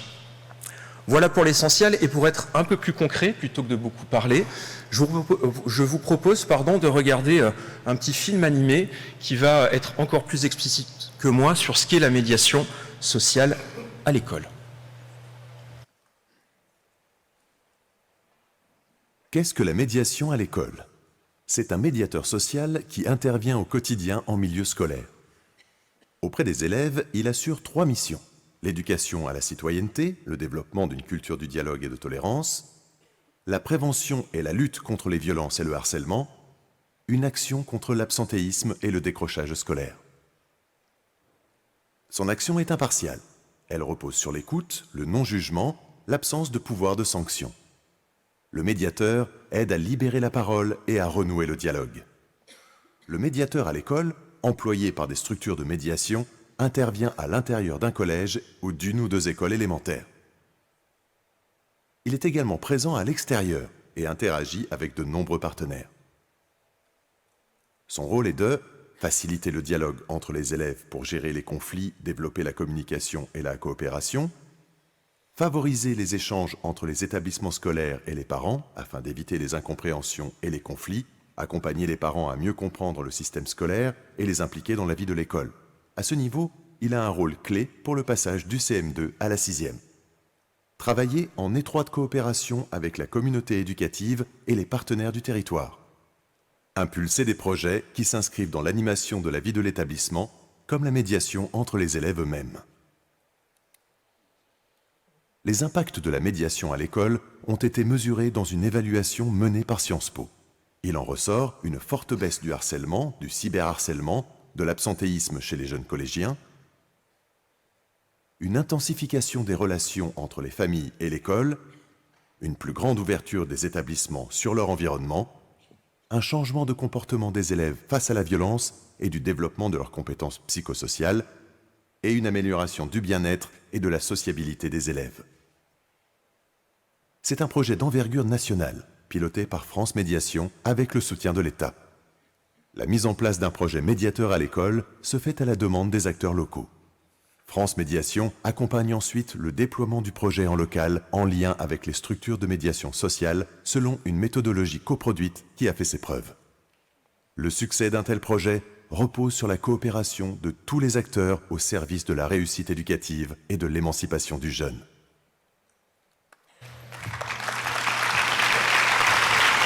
Voilà une petite animation qui résume parfaitement ce qui est fait. Et vous voyez, il y avait la question sur cette fameuse médiation par les pairs. C'est un des leviers qu'on va retrouver d'ailleurs dans différents pays où en effet, mais je rejoindrai, pas par démagogie, le fait qu'on ne peut pas tout faire porter par des enfants, encore une fois, et justement de pouvoir les acculturer, leur transmettre ces compétences psychosociales, ça leur permet d'avoir un sens critique plus aiguisé, d'avoir du discernement et d'être capable aussi d'aller trouver un adulte lorsqu'il se rend compte qu'une situation ne relève pas de lui. Par contre, on aura vraiment un vrai levier de prévention et d'évitement dans le cas de situations simplement conflictuelles. Catherine nous le disait en introduction, je veux vous refaire quand même 3 grands temps, et je tiendrai le temps qui m'est imparti. Historiquement, la médiation à l'école, son entrée, c'était les problèmes de harcèlement en milieu scolaire, les travaux d'Éric de Barbieux que Catherine nous a cités, qui datent de 2010 tout de même, effectivement, 1 élève sur 10 qui est victime de phénomènes de harcèlement en milieu scolaire. Entre-temps, 2010, 2022, sont apparus nos chers réseaux sociaux, qui n'existaient pas à l'époque, donc je pense qu'il faudrait faire encore une très grande enquête de victimation pour peut-être avoir une mise à jour de ces chiffres-là. Et puis, du coup, même si ces phénomènes ont toujours plus ou moins existé, on a eu une évolution, une véritable évolution avec de nouveaux enjeux. C'était dans la presse encore ce matin. Vous voyez, moi je suis le directeur d'une structure sur Angoulême en Charente. Ça représente 140 000 habitants, donc c'est même moins que la ville d'Angers. Et pour autant, nous sommes de plus en plus impactés par des phénomènes qu'on appelle RICS, de jeunes collégiens, extrêmement violentes, et qui nous pose beaucoup de difficultés. Il y a un sociologue, un chercheur au CNRS qui s'appelle Marwan Mohamed, qui travaille sur ces questions-là et sur cette évolution, et qui nous explique que justement, alors lui, il appelle pas ça des rixes, il appelle ça des embrouilles. Voilà. Pour lui, c'est plus précis en termes de sémantique. Eh bien, elle est principalement occasionnée par la nécessité d'une partie de notre jeunesse qui, très souvent, réside sur des territoires qui cumulent beaucoup de déterminisme, eh bien, de se constituer un capital social alternatif. Et c'est là où, justement, on rejoint tout ce qui a été dit précédemment, à savoir, lorsqu'on a des endroits où on cumule beaucoup plus de déterminisme et donc de difficultés, où on manque de mots, où on manque de compétences psychosociales, eh bien, on tente d'une autre façon de se construire ce capital social. Et c'est là où, justement, même s'il n'y a pas de baguette magique, le fait de pouvoir intervenir au sein des écoles, donc au niveau élémentaire, on va parler du cycle 3 pour ce qui concerne la France, donc les CM1, CM2, 6e, 5e, eh bien, c'est vraiment à ce moment-là de leur vie, d'élèves, d'enfants et de futurs citoyens, qu'on a cette opportunité de pouvoir agir et coproduire avec eux en leur transmettant ces compétences psychosociales. On s'est posé la question, on s'est dit en gros quelles questions critiques on pourrait émettre par rapport à tous les dispositifs que nous essayons de déployer. Et moi j'en étais arrivé à me poser la question quand on a des problématiques structurelles, où on a des communautés ou des territoires où on concentre, on cumule les difficultés. Il y a aussi une géographie prioritaire pour ce qui concerne l'école française. Est-ce qu'on n'est pas quelque part une forme de pansement, de palliatif à des maux beaucoup plus profonds? Écoutez, je n'ai pas la réponse, je ne sais pas. Par contre, ce que je peux vous dire, et ce dont je peux vous rendre compte, c'est que ces questions de médiation sociale à l'école, on les travaille depuis à peu près une dizaine d'années, et que depuis 2019, ça s'est extrêmement développé, extrêmement accéléré, y compris sur les territoires ultramarins.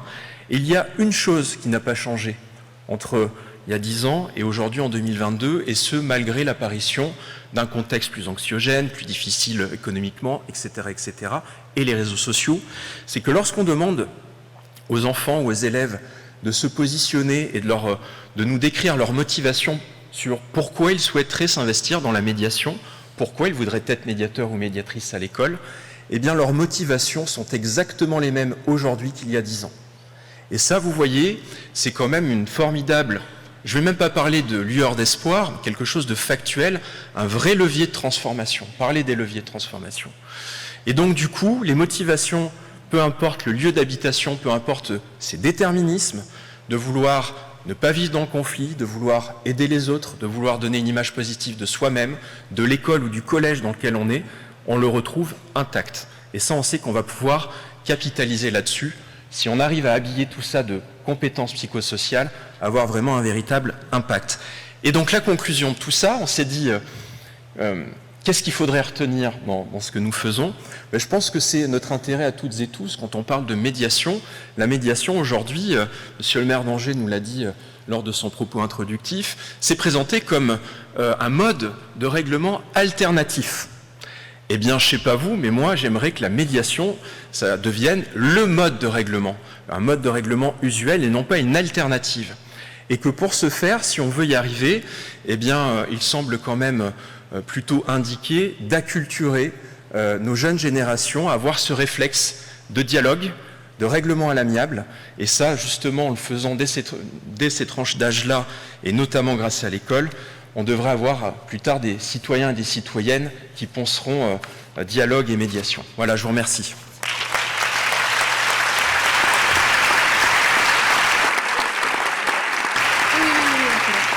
Merci Cédric pour ton exposé qui montre que la médiation au sein de l'école gagne à se penser en lien avec les acteurs extérieurs à l'école. Une question. Et après, oui, je vous ai voilà. Pour le prochain intervenant, si vous le souhaitez. On a commencé 10 minutes en retard, donc si tout le monde est d'accord, peut-être on ira un petit peu au-delà de 4 heures. Bonjour. Oui. Yann Mikhailov, moi je suis professeur d'université en médecine et médiateur santé. Et voilà, je trouve très inspirant les différentes présentations. Et je me demandais s'il ne pouvait pas y avoir même des complémentarités entre les méthodes anglaises et belges et notre système de médiation éducation nationale, qui a grand mérite d'être dans un gros volume. Mais moi, il m'est revenu en fait une situation de conflit entre une CPE et une directrice d'établissement qui s'est terminée par une énorme blessure suite à la saisine pour la CPE. La médiatrice académique, pour être très très court, n'a pas fait ni entretien individuel ni plénière. Elle a juste de vive voix échangé avec le personnel de direction, sans parler, et envoyé une lettre à la CPE enfreignant toutes les règles d'indépendance, impartialité, avec une partialité énorme pour le personnel de direction. C'était clairement un conseil à l'ancienne d'inspectrice de l'éducation nationale.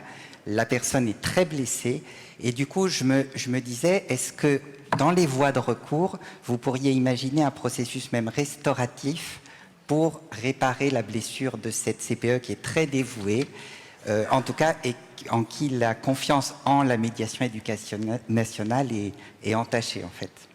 Merci beaucoup en tout cas de cette ouverture du débat. Alors, c'était tout l'intérêt d'ailleurs de la complémentarité des perspectives entre les différents intervenants. Catherine, si possible. Je ne vais bien sûr pas répondre parce que je ne connais pas le cas, mais je vous remercie de me le signaler. Oui, bien sûr, il faudrait en permanence, c'est ce que je disais tout à l'heure, travailler sur ce changement de posture. Parce que le problème de personnes qui sont de bonne volonté, mais qui ont été peut-être marquées par une pratique professionnelle plus académique, enfin plus administrative, peuvent, dans certaines situations, ne pas faire face. L'avantage d'avoir des retraités, c'est qu'ils n'ont plus d'enjeux personnels de carrière, donc voilà. Le désavantage, c'est qu'ils sont peut-être un peu moins disponibles et bénévoles, et que donc c'est très difficile pour nous de tout contrôler, mais il arrive aussi qu'il y ait des dysfonctionnements au sein de l'administration, de la médiation, pardon, comme au sein d'une administration. Donc, je vous remercie pour cette remarque. Nous veillons chaque jour à ce que ce soit évité, mais je crois que dans toute communauté professionnelle, il peut y avoir quelques écarts ou quelques dérives et que nous devons y veiller quotidiennement. Merci. Vous n'hésitez pas à venir me voir ensuite pour que nous en parlions, bien sûr. Merci. Merci Catherine. Donc, pour conclure, nous allons faire une des choses que les médiateurs aiment bien, c'est-à-dire qu'on va prendre de la hauteur avec Jean-Pierre Bonafé-Schmitt.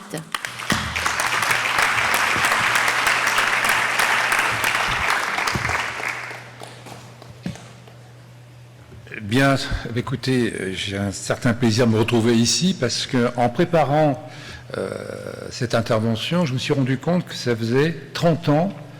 La première fois que j'avais parlé de médiation, c'était au cours d'une université d'été, police, éducation nationale, et dont le thème c'était la médiation à l'école et dans la cité. Et c'était assez intéressant de voir justement débattre à la fois donc la police et l'éducation nationale, et 30 ans déjà donc qui se sont passés, et ça m'a poussé, entre guillemets, donc à pouvoir peut-être pas simplement être dans la parole, mais aussi dans l'acte. Et en tant que chercheur, donc, puisqu'on a déjà parlé avec Joël Timmermans, donc, de lancer une recherche-action, puisque rien n'existait donc à l'époque, ou très peu, c'était balbutiant, donc, en matière de médiation scolaire, et de créer donc, puisque ce matin, donc, l'association Amélie était présente ici, de créer dans le cadre de cette association Amélie, donc, un dispositif de médiation à partir d'une approche comparée, justement, avec les États-Unis. C'est pour ça que j'insiste beaucoup sur cette approche comparée, puisqu'ici, donc, on a un panel quand même aussi, donc, international, pour montrer comment, donc, à un moment donné, il peut exister différents modèles de médiation. Et je crois qu'il est important de bien prendre en considération, parce que le mot médiation existe, bien sûr, dans tous les pays, mais il y a des réalités socio-culturelles tout à fait différentes. Et c'est pour ça que depuis quelque temps, je travaille autour d'un modèle latin de médiation, pour ne pas rester sur un modèle français, donc les pays latins, par rapport à des modèles anglo-saxons. C'est pour ça que ce qui peut être pris dans certains pays, il faut faire toujours attention un peu, que ça ne heurte pas aussi des réalités donc socioculturelles.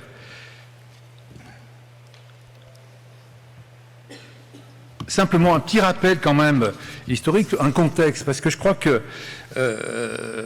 qu'on vient de parler, hein, j'utilise souvent ce terme de renouveau de la médiation, parce que la médiation a toujours existé, et c'est vrai qu'en milieu éducatif, quand on regarde, je vous parlais d'approche comparée, aux États-Unis, on a vu apparaître aussi ces phénomènes, donc c'est vrai qu'ils ont peut-être une plus grande rigueur, les anglo-saxons, au niveau de la terminologie, de parler d'ombudsman, et dans les universités, puisqu'on parlait tout à l'heure d'enseignement supérieur aussi, et on constate que c'était la guerre au Vietnam qui avait un peu précipité la création de ces ombudsman dans les, donc, en milieu donc, universitaire. Et pratiquement un peu moins de 20 ans après, on voit apparaître en Europe aussi la création de ces médiateurs, donc soit dans l'éducation, comme Madeleine Piketty, mais aussi en Belgique, hein, puisque donc Joachim Timmermans l'a souligné aussi, ces médiateurs scolaires. Et l'idée, c'était bien sûr de gérer un peu ces conflits entre l'administration et les administrés. À l'époque, on parlait d'une maladministration, et on était dans quelque chose qui était vraiment donc de la médiation un peu, j'allais dire, pour répondre à des dysfonctionnements.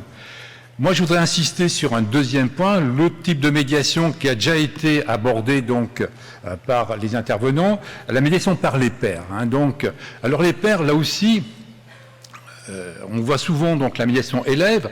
Quand je parle de médiation par les pairs, dans le projet que je vous parlais donc de recherche-action qui avait été mené donc à la fois donc sur Rouen, Lyon et donc de l'autre côté donc des États-Unis donc à Seattle, l'idée c'était de comparer aussi, de voir comment les conflits entre adultes aussi, au sein de la communauté scolaire, étaient réglés. Donc l'idée c'était de voir est-ce qu'il était possible de mettre en place des médiations par les pairs, c'est-à-dire entre élèves, mais aussi entre adultes, donc enseignants et communauté éducative. Et si on regarde un peu les années, parce que je suis toujours un peu prudent, parce qu'on a toujours l'impression que la médiation, c'est une idée importée des États-Unis. Et on s'aperçoit qu'il y a toujours, c'est vrai, un petit décalage.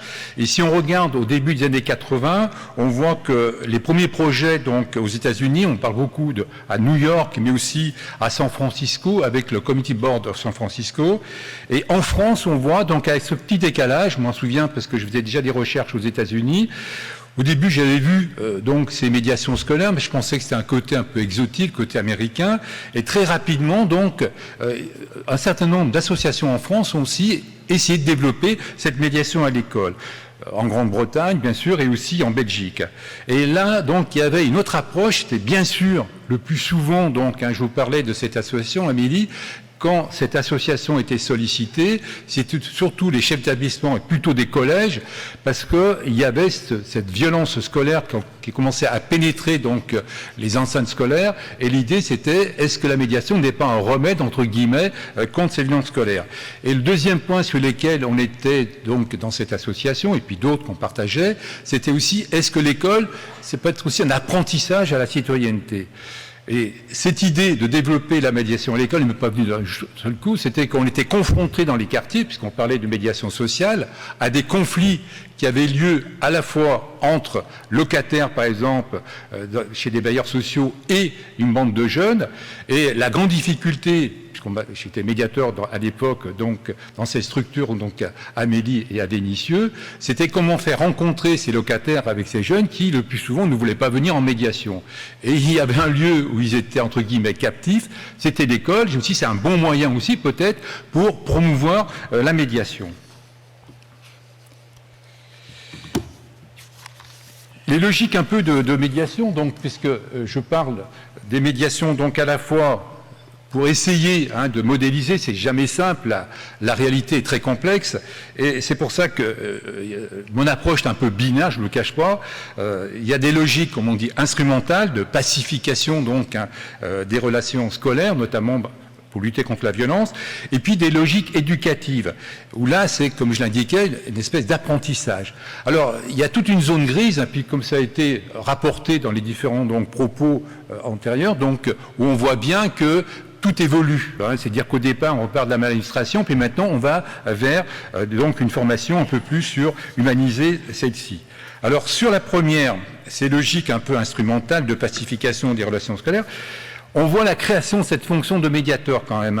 On voit dans tout, c'est pas simplement dans le milieu scolaire, mais dans beaucoup de lieux, la création de ces médiateurs pour régler les conflits entre humains. Et ce phénomène n'est pas propre à la France, on le voit donc dans beaucoup de pays. Alors c'est vrai qu'on a pris le nom de médiateur donc en France. Hier donc, Madame Claire Hédon nous faisait remarquer que l'institution des défenseurs de droits s'appelait au départ médiateur de la République. Et on s'aperçoit que c'était en 1973. Donc on est assez proche, vous voyez, par rapport au système nord-américain. Et là, l'idée, bien sûr, c'est d'essayer de répondre donc à ces problèmes ou à ces problèmes de fonctionnement de grandes institutions.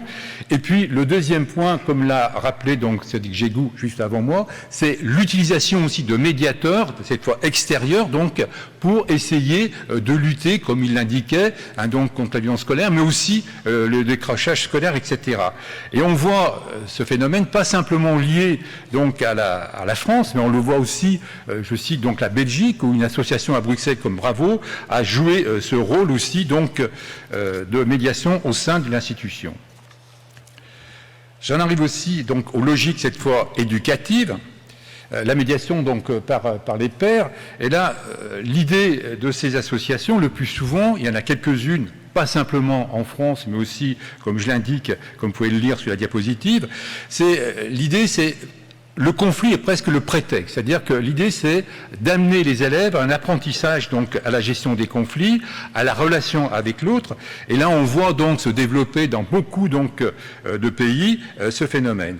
Et c'est cet aspect qui a été abordé aussi, ça me permet un peu de peut-être de relier un peu transformatif, c'est-à-dire qu'on parlait de médiation restaurative, de médiation transformative aussi, et on constate que comme l'a indiqué tout à l'heure Sadiq Jegou, c'est dans les évaluations qui ont été faites, les films le montrent bien aussi, les propos des élèves qui étaient rapportés dans les petites vidéos, on voit bien que l'idée, c'est d'amener à transformer. C'est-à-dire que souvent, ces élèves qui étaient dits à problème, donc les intégrer comme médiateurs pour qu'ils puissent travailler sur eux-mêmes. Et je crois que l'idée, et ce n'était pas évident au départ, je ne vous cache pas, on parlait tout à l'heure des résistances un peu donc à la médiation, faire passer dans un dispositif de dire qu'on va prendre, auprès des enseignants, je m'entends, prendre des élèves dits à problème, je ne vous cache pas que j'ai tout entendu. J'ai entendu, vous allez renforcer le caïda à l'intérieur de l'école, etc. Donc c'est pour ça que ce travail quand même qui doit être fait en milieu scolaire n'est pas facile.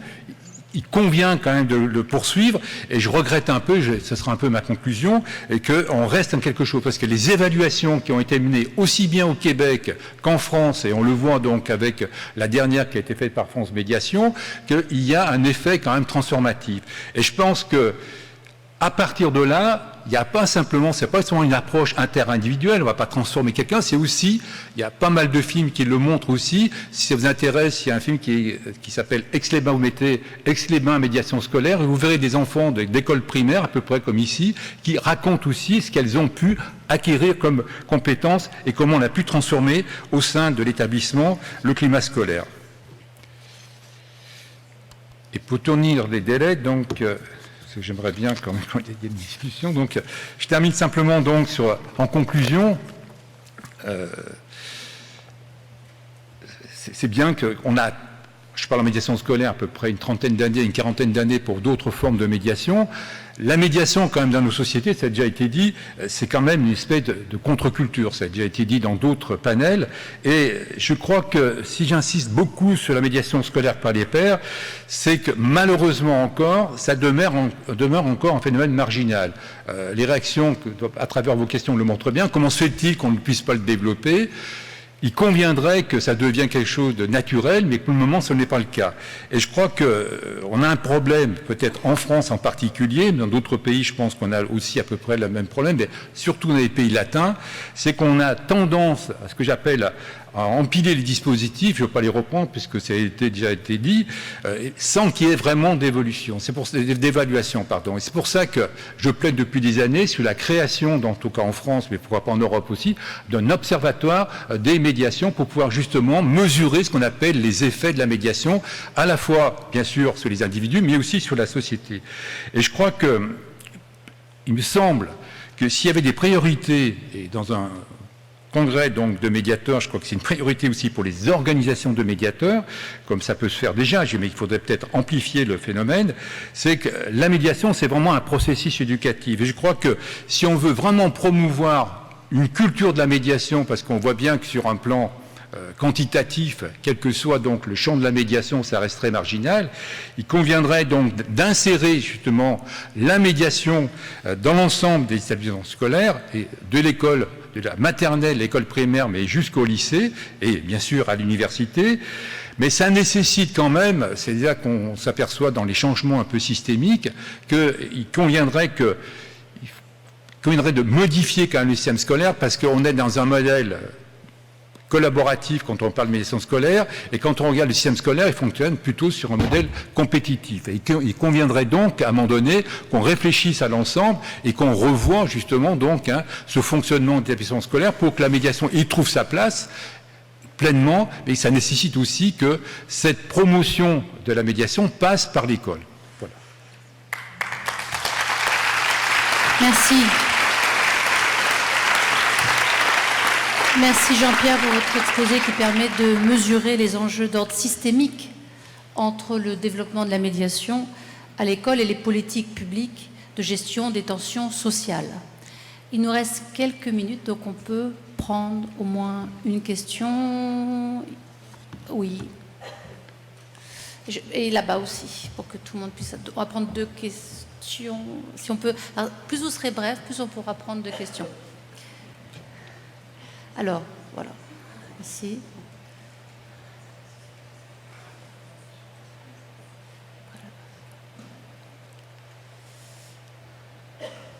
Bonjour à tous.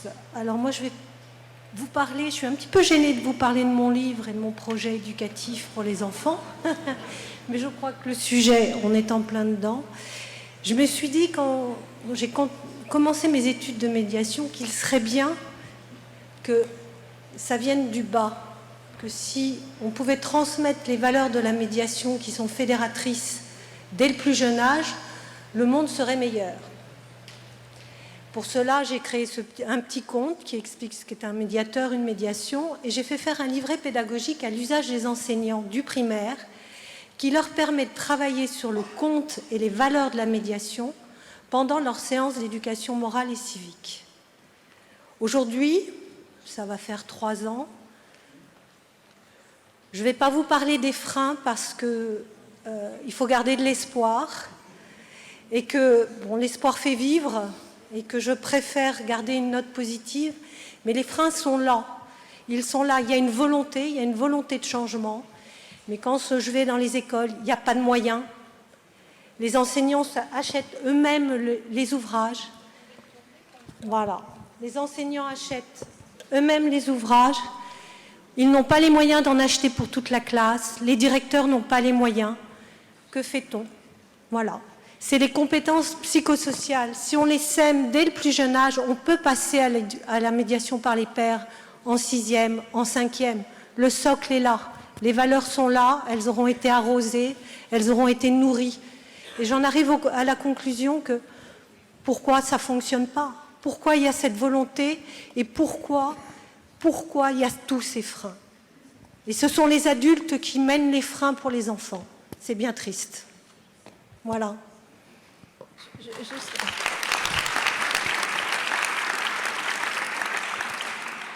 Alors, si je réponds, ce n'est pas du tout parce que je me sens visée par ce que vous venez de dire, au contraire. Je voulais vous dire que votre livre, le bleu, est sur ma table en permanence. Toute personne qui vient à la médiation a votre livre sur ma table, le voit et me pose des questions d'ailleurs.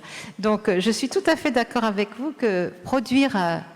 comme vous le dites, que depuis la base, des ressources pédagogiques pour aider les enseignants à eux-mêmes former à la médiation leurs élèves et à introduire la culture de la médiation dans les classes dès le plus jeune âge. D'ailleurs, je l'ai dit, je crois, tout à l'heure dans mon exposé.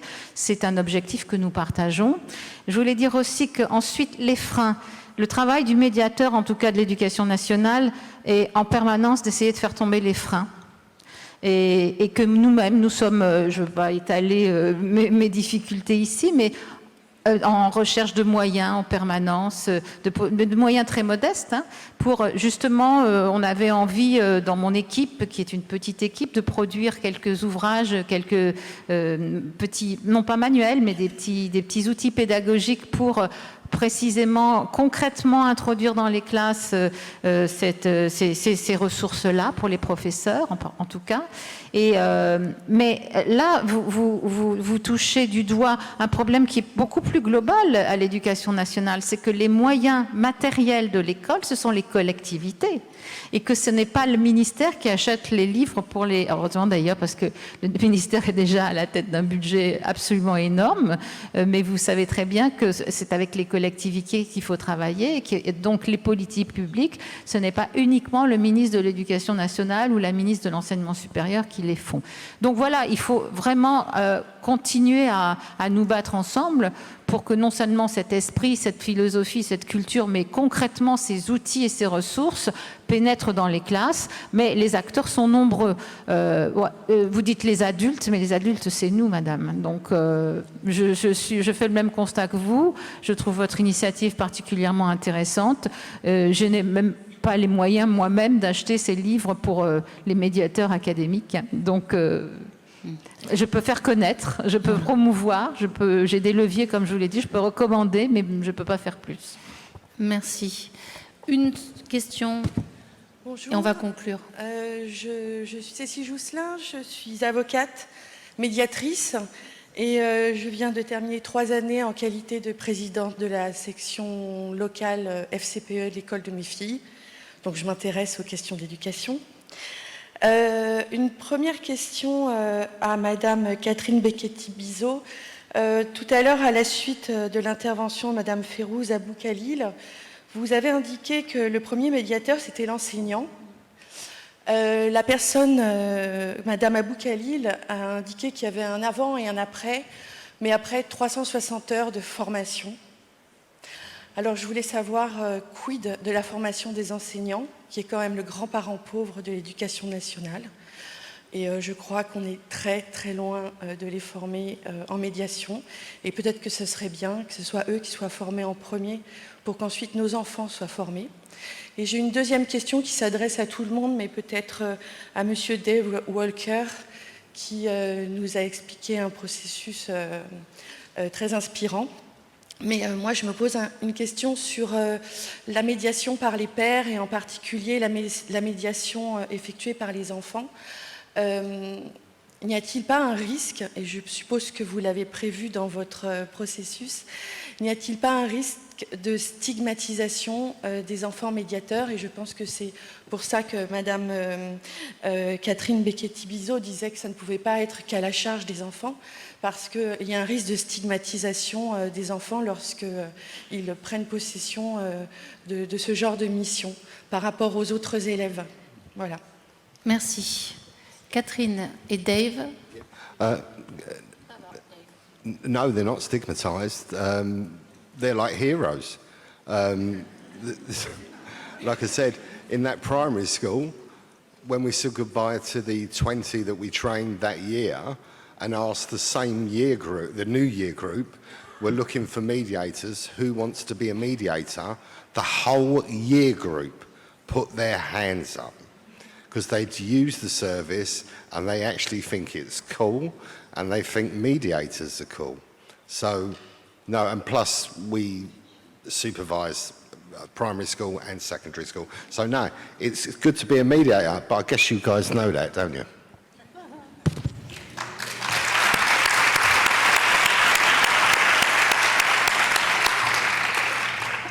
Bon, on va conclure parce que nous avons commencé avec 10 minutes de retard, donc nous sommes malgré tout dans les temps. J'aimerais vous remercier tous les 5 et remercier également Férouz qui nous regardera au plus vite puisque c'est enregistré. Grâce à vos témoignages, nous avons pu croiser 6 perspectives sur la médiation en milieu scolaire. Une perspective institutionnelle grâce à Catherine, et bien sûr, ça n'est pas limitatif. Personnel avec Férouz, interpersonnel avec Dave, groupal avec Joël, social avec Cédric, et on va dire citoyenne avec Jean-Pierre.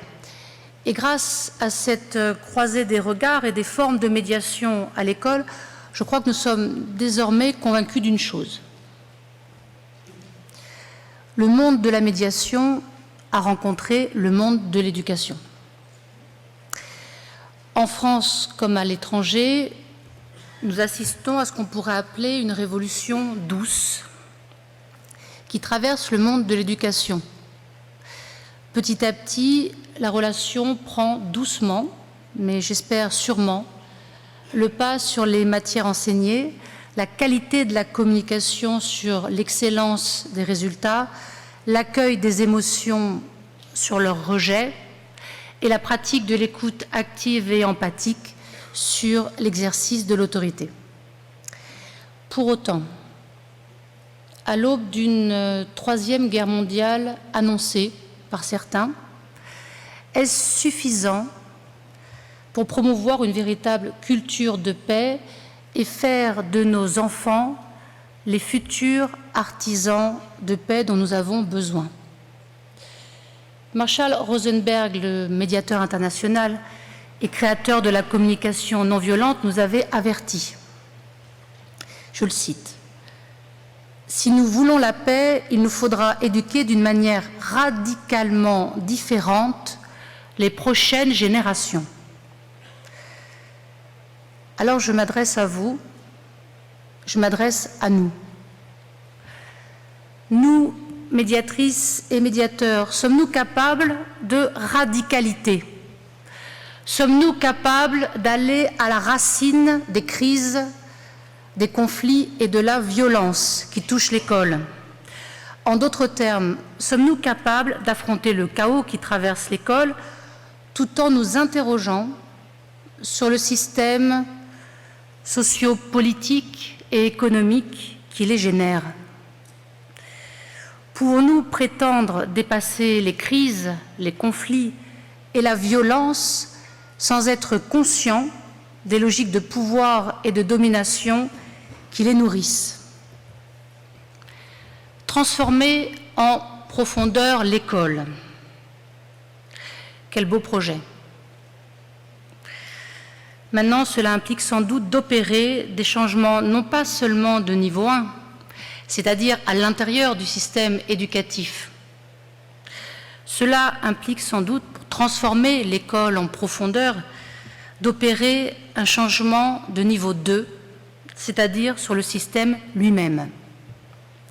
Et pour conclure, paradoxalement, c'est peut-être en agissant non plus seulement en aval, c'est-à-dire au niveau de l'école, mais en amont, c'est-à-dire au niveau du politique, que nous réaliserons pleinement la révolution copernicienne que le président de la République appelle de ses vœux. Je vous remercie.